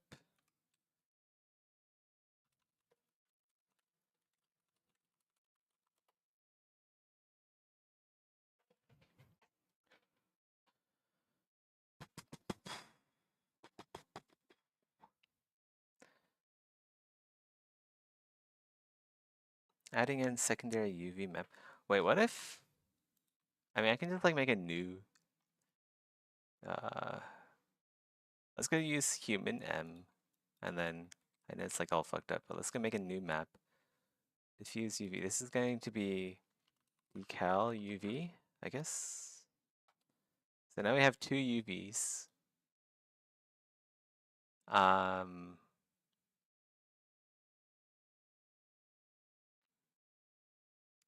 Let's just import this to Unreal and see like what is. Do I even see the second UV slot if I import it in here? And can I like alter it in any way? Because I have no idea how to even do this. Where is...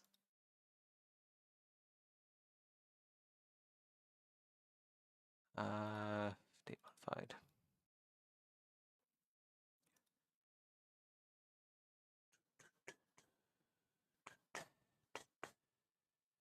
Okay, mesh, advanced, static mesh, LED, vertex, none of that. We don't need any of this, at least not yet. We're gonna have to figure out what all of this shit does eventually. Combine meshes, one,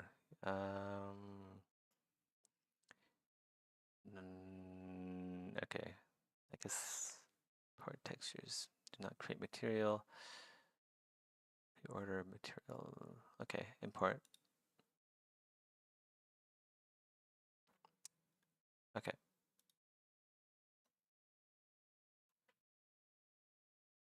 It has 2 materials. What if I just like apply this to the first one? Okay, so the head and the body is different. Ooh, shit. Okay. Wait, what?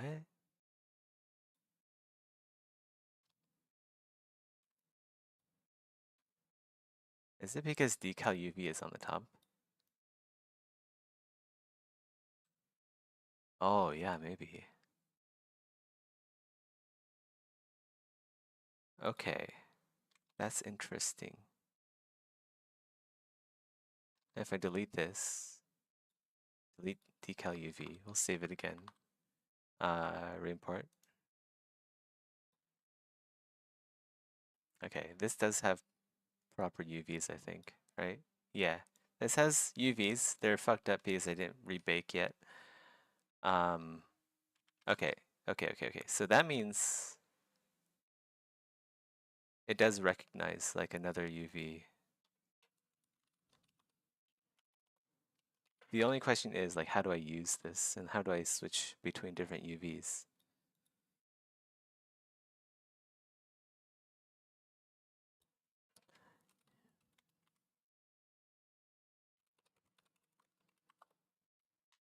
Multiple UV sets workflow. As this.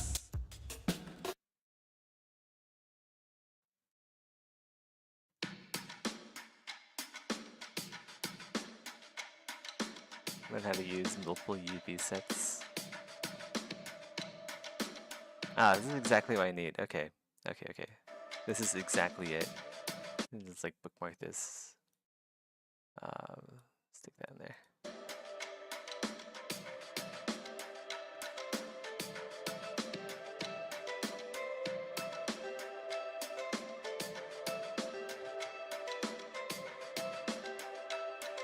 Unwrap your prop. This is in Maya though, I think? No, Max. Maybe you should skip ahead to the part in Unreal Engine.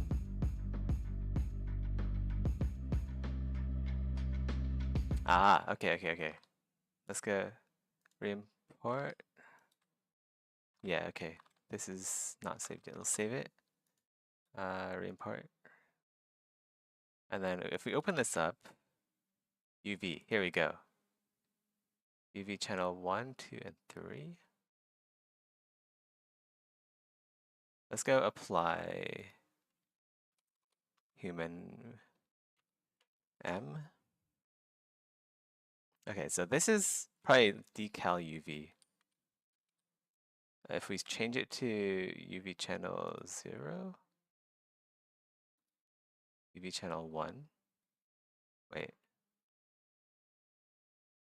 Material slots 2. Wait, what? Change this to human M. Let's just like overlay though. Let's go look at the video again.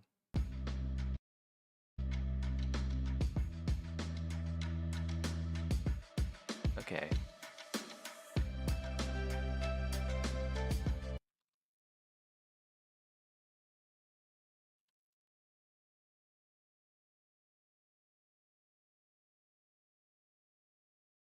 Whoa, that's weird.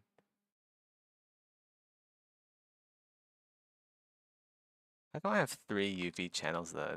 I only have 2 here. Is UV channel 0?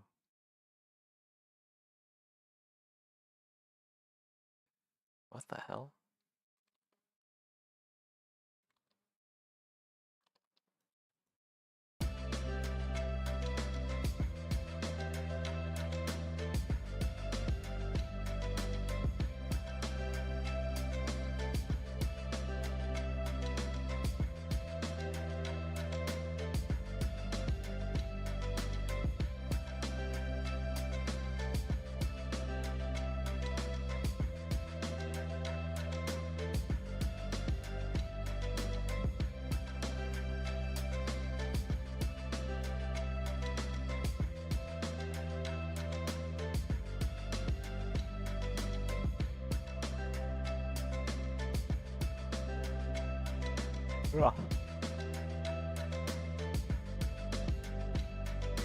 I think that was I just like missed out on it. I need to like rewatch this again.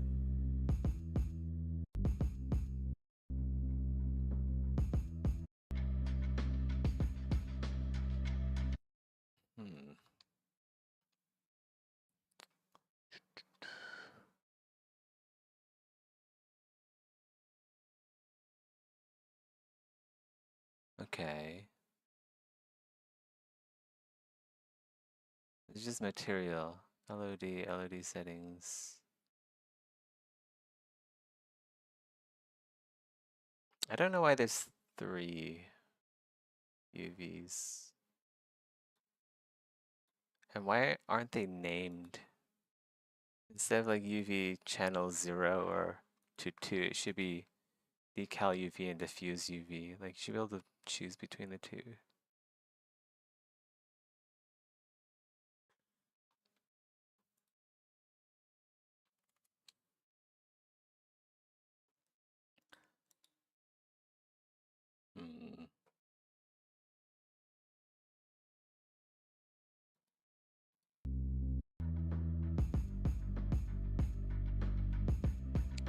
Open your mesh, hit the UV panel.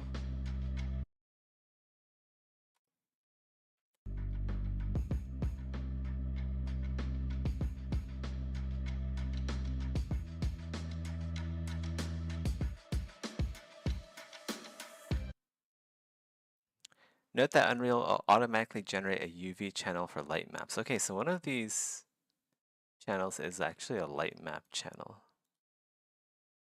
Which is interesting. I guess this is like the light map channel. I don't know. I don't know which one is, but I know this is the one that I made. I don't know why this is on another channel though.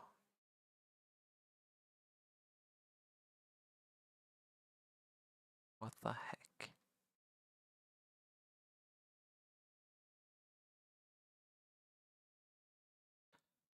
Oh, okay. We'll delete that. I know what's up because there's like multiple meshes here. Like all of this needs a new map called decal UV. Why do I keep putting an E there? DKUV. Okay. So now every single mesh item here has decal UV. I think that will help things. Let's go save it. Re-import UV. Okay, so that's, yeah, number 2 has nothing, which is what I want. This is decal UV. Number 2 is, wait, but why is it like Decal UV is number 1. Why is it number 2 here?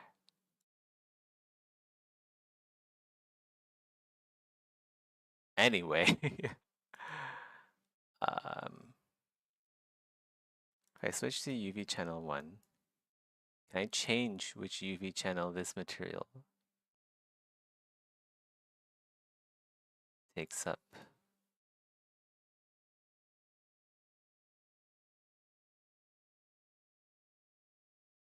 Badoop.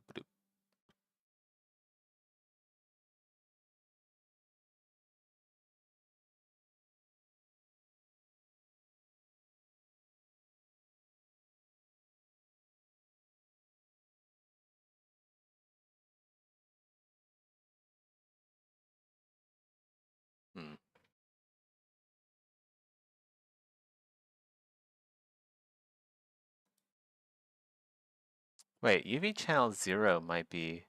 Yeah, this might actually be right. UV channel 0 could be decal. I guess UV channel 2 is the light map that is automatically generated. Like you'd think that it would be at the end, the automatically generated one.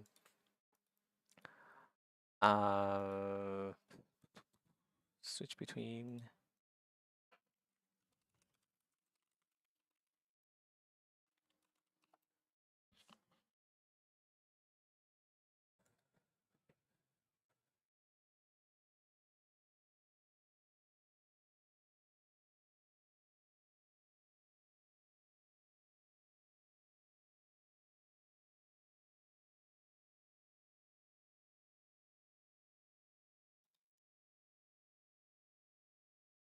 Looking things up.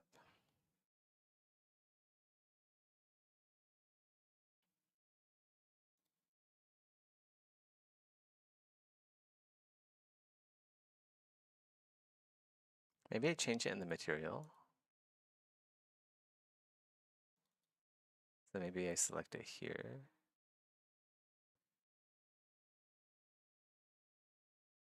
That doesn't make any sense though. Like it should be here. I can choose which.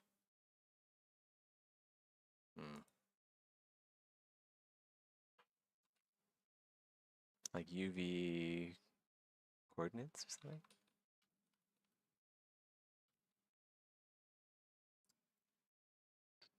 It's probably not in here.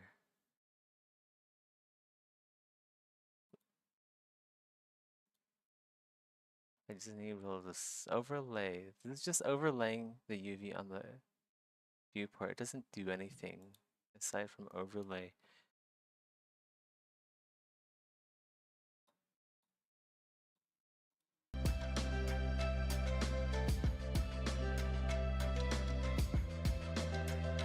Okay, the last channel is the light map.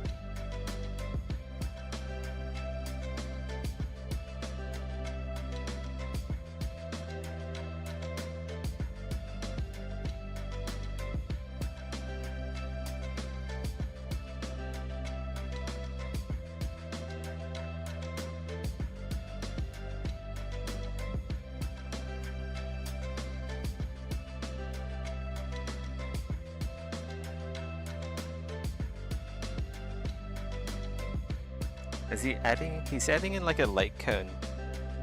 I guess to display the light map.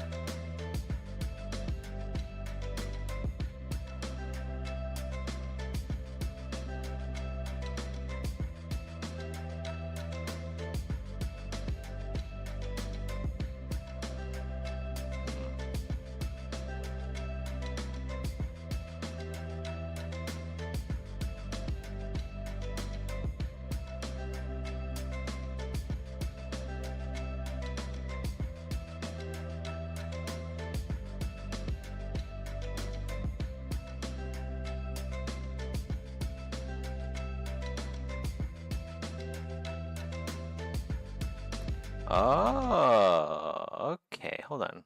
Texture coordinates. Okay. Yeah, UVs. Okay.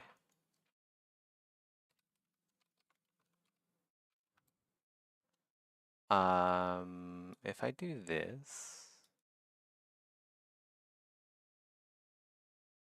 And then let's go choose, instead of 0, let's go do 1. And then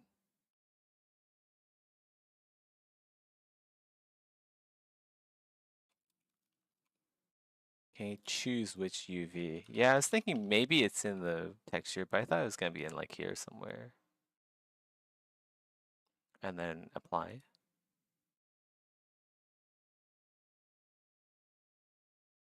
Ah, there we go. Look at that. Okay, I can choose which UV map it is, which UV set it is in the material. So if we go to 0 again, it should be all fucked up like wood. Yeah, yeah. Okay. Very cool. I should write that down because I know I'm gonna forget about that. Let's go do Unreal Engine. Write this down in the notes.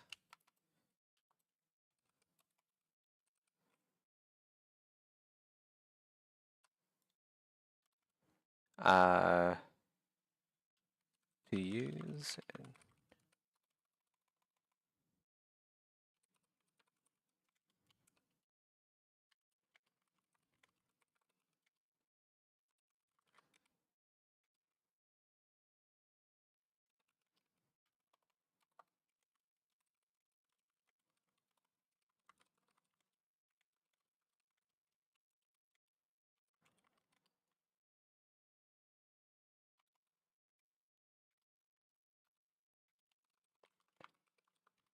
between maps. Texture.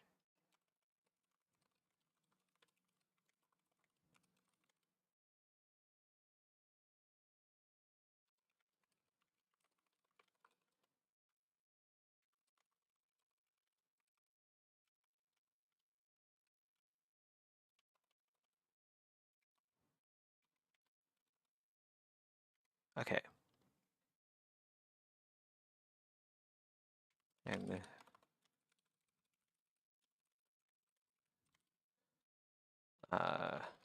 sample.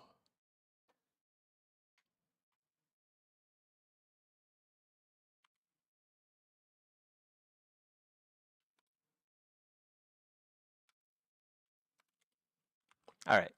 Know how to do this now. We can change between different UV sets within Unreal.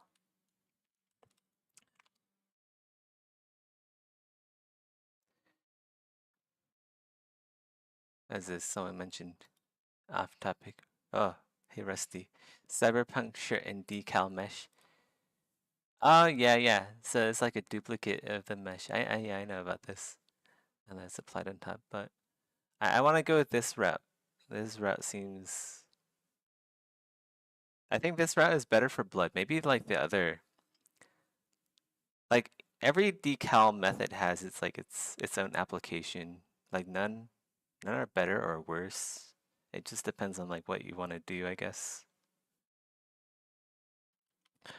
Okay, well, now I know how to do that. How do I apply like blood now? How do I apply like a blood decal and then have it use? Oh, okay, hold on. Let me go see here. Let's go make a new material. Decal test. Oh, you know, like the other UV though, it has to be like a duplicate, I think. Yeah, let's go. Hold on. All right, so let's go delete decal UV, and then we'll duplicate diffuse UV. Copy, and then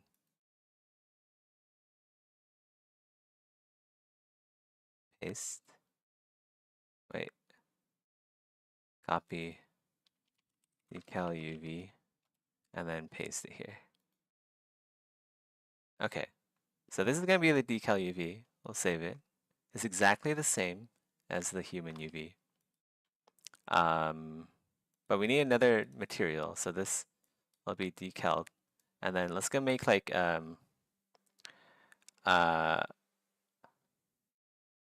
don't know. We need a blood texture. I don't have a blood texture, so I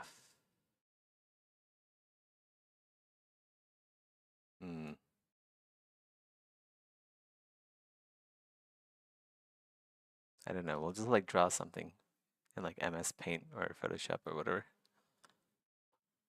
I guess it's like gonna be a PNG.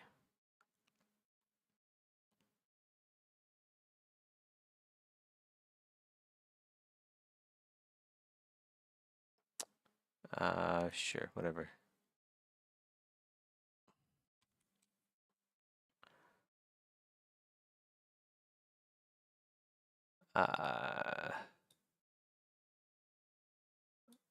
Image mode. Why is it grayscale? It should be RGB.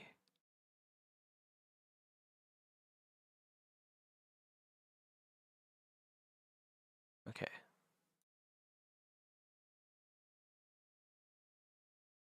Well. Okay, well, just pretend this is like blood or whatever. It's like a big splotchy blood decal. Something noticeable, right? And then delete this. Image size. Do like 512 for now. Then we'll save this as PNG. Should save with alpha. Let's go to VFX, I guess. Good. Decal, blood test. Sure, I don't know. I don't have naming conventions set up for decals yet. We'll import this. We're just gonna stick it in here. We don't have a dedicated decal folder yet.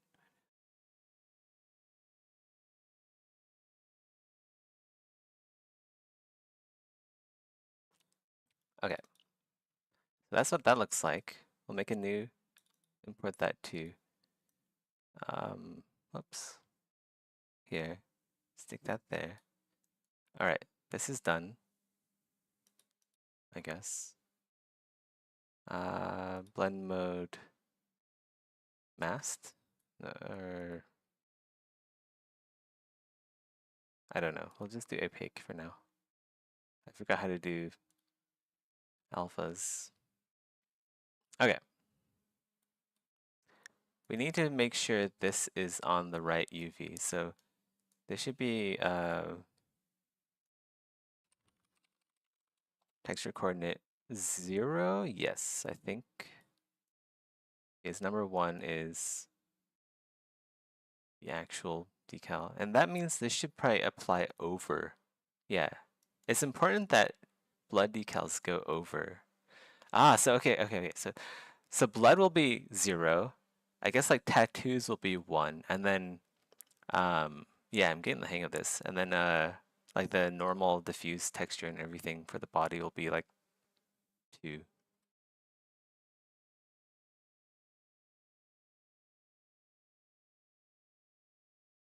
How do I apply? Do I make another material slot? Let's go do decal test.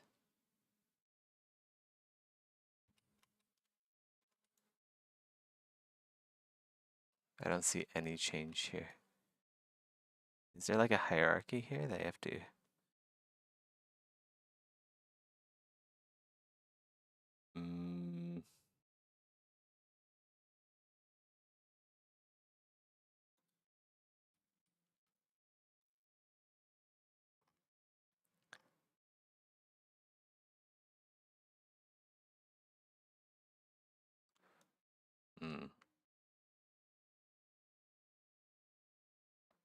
I think there is a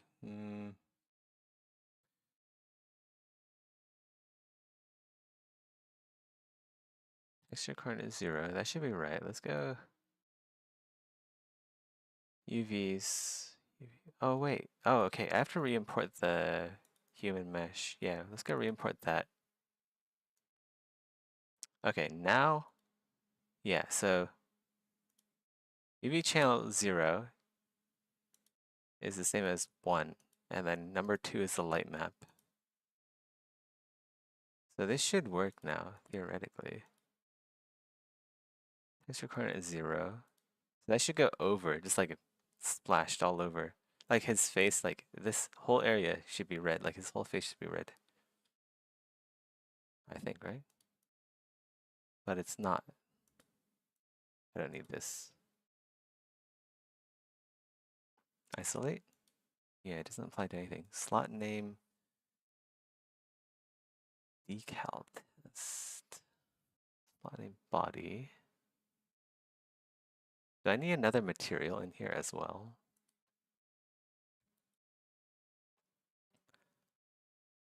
Let's go change this slot name here to head. Doesn't do anything.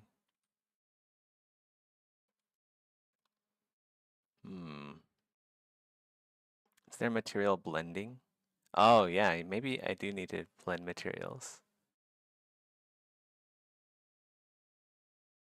A lot to learn. Yeah, that might be it. Let's keep watching this.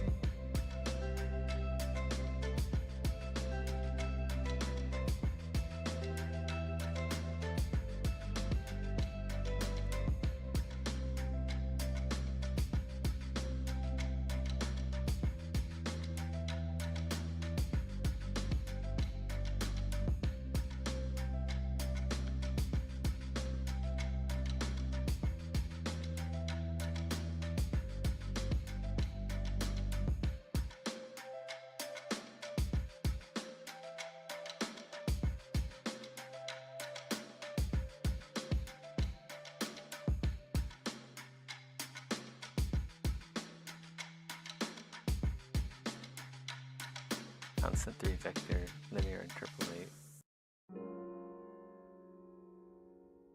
Oh. Okay, so I don't make another material. I can just like do it all. I don't need decal test in here. I added to human M, I guess. And then linear interpolate. Ah, okay, I know what that does. Yeah, okay. So lerp, and then I need extra coordinate. This should be 0. Apply this here, and then stick this over here, and then stick. Can all of these go? Maybe just like that here. Do that, and then stick that here. Is that it? Ooh. Okay, maybe I need that constant, whatever. Constant 3 vector.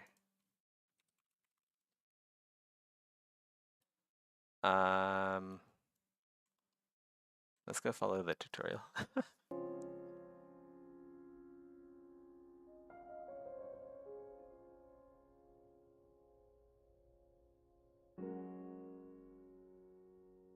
Okay, maybe I can use this as the alpha instead. And then this is like the color. Ooh, shit. Okay.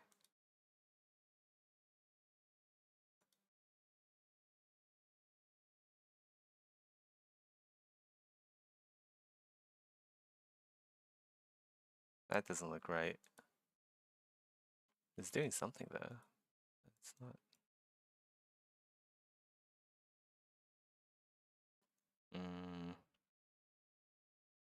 Wait. What?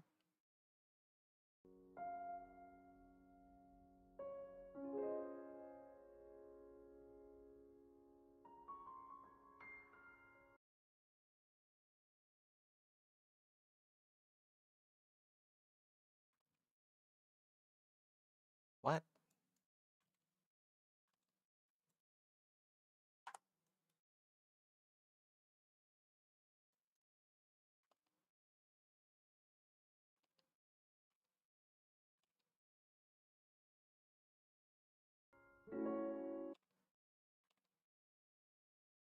Oh, okay. Yeah, this has to go. My nodes are fucked up. Yeah, this doesn't. Okay, this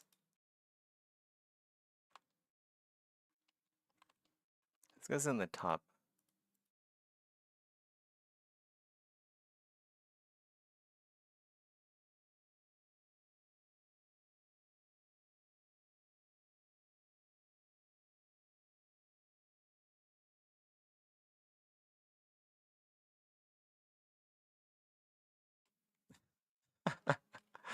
Oh my god.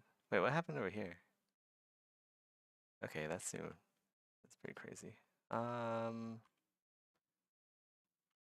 doesn't seem like it. Maybe I actually need an alpha. Let's go delete this. We'll get like an actual alpha. Do I have any alphas? 3D tools. Let's use like one of these here. Use one of Jonas's tool alphas. Okay, we'll delete this.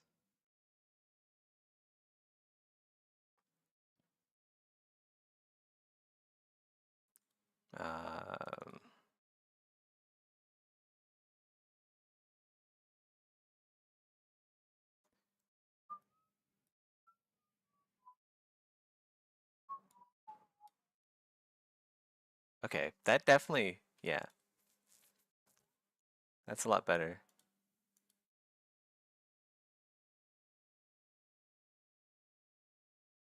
I wonder if I can like change the. Wait. But it's still like one texture coordinate though. What?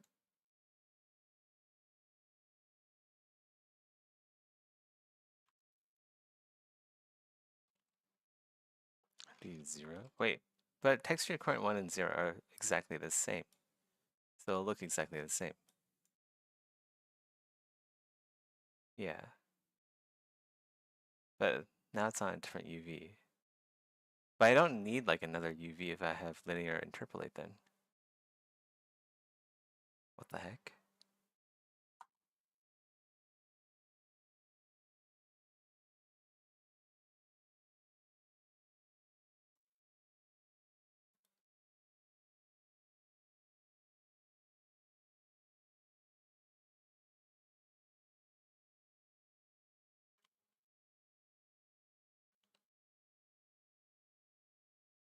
Hmm.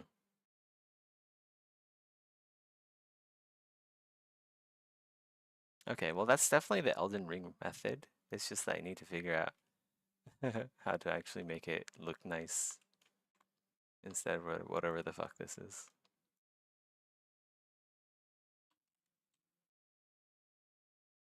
This is basically how you do like environment textures as well with the linear interpolate. That's kind of how I have these mountains set up. Even though they're kind of fucked up as well, I need to figure that out a bit more.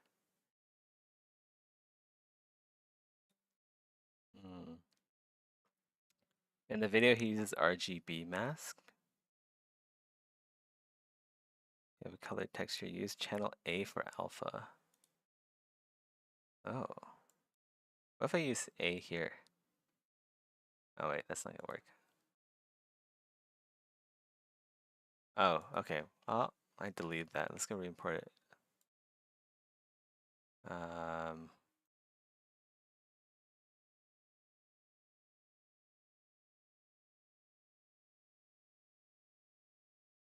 It's very true. Very, very true.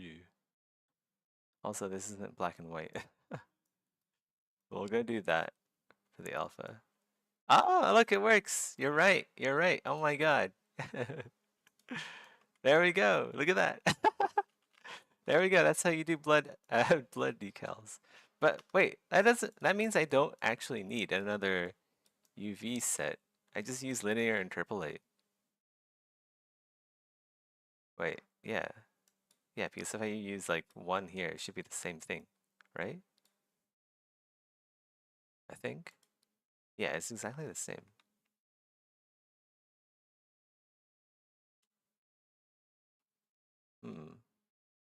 Do I want to change the UV though? Because if I like, hold on,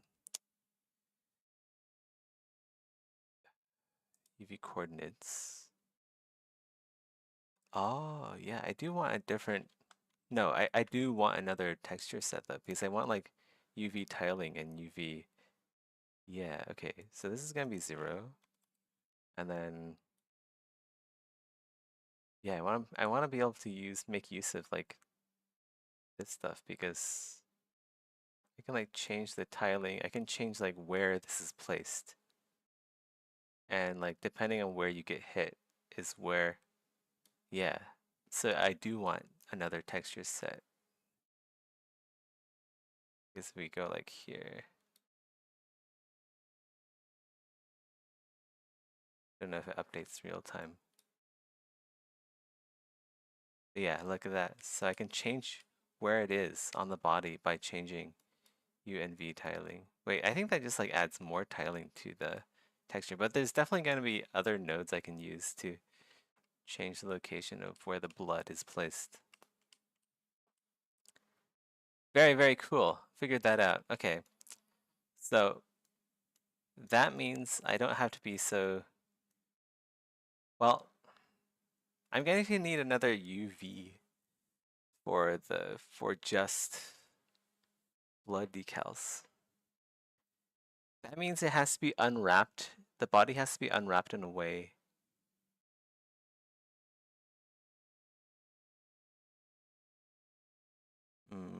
I need to figure out like if blood splatters like on the seams, what is it going to look like right here? I need to figure out that because you can see the seam right here. When it splatters here, it needs to continue along the edge. Like it has to continue across seamlessly instead of just like truncating right there. I'm sure I'll figure it out eventually. I think that's good enough for today. I've been live for like 3 hours. Almost 4 hours now. But yeah, I'm glad I figured that out. Maybe I'll rebake all of this. I'll rebake this off stream. Getting a bit sleepy. All right, see you guys later. That's gonna be all for today's stream. We figured out how to do blood decals, which is like the only other thing that I really needed to figure out for like making UVs and stuff. All right, take care. See you, Rusty.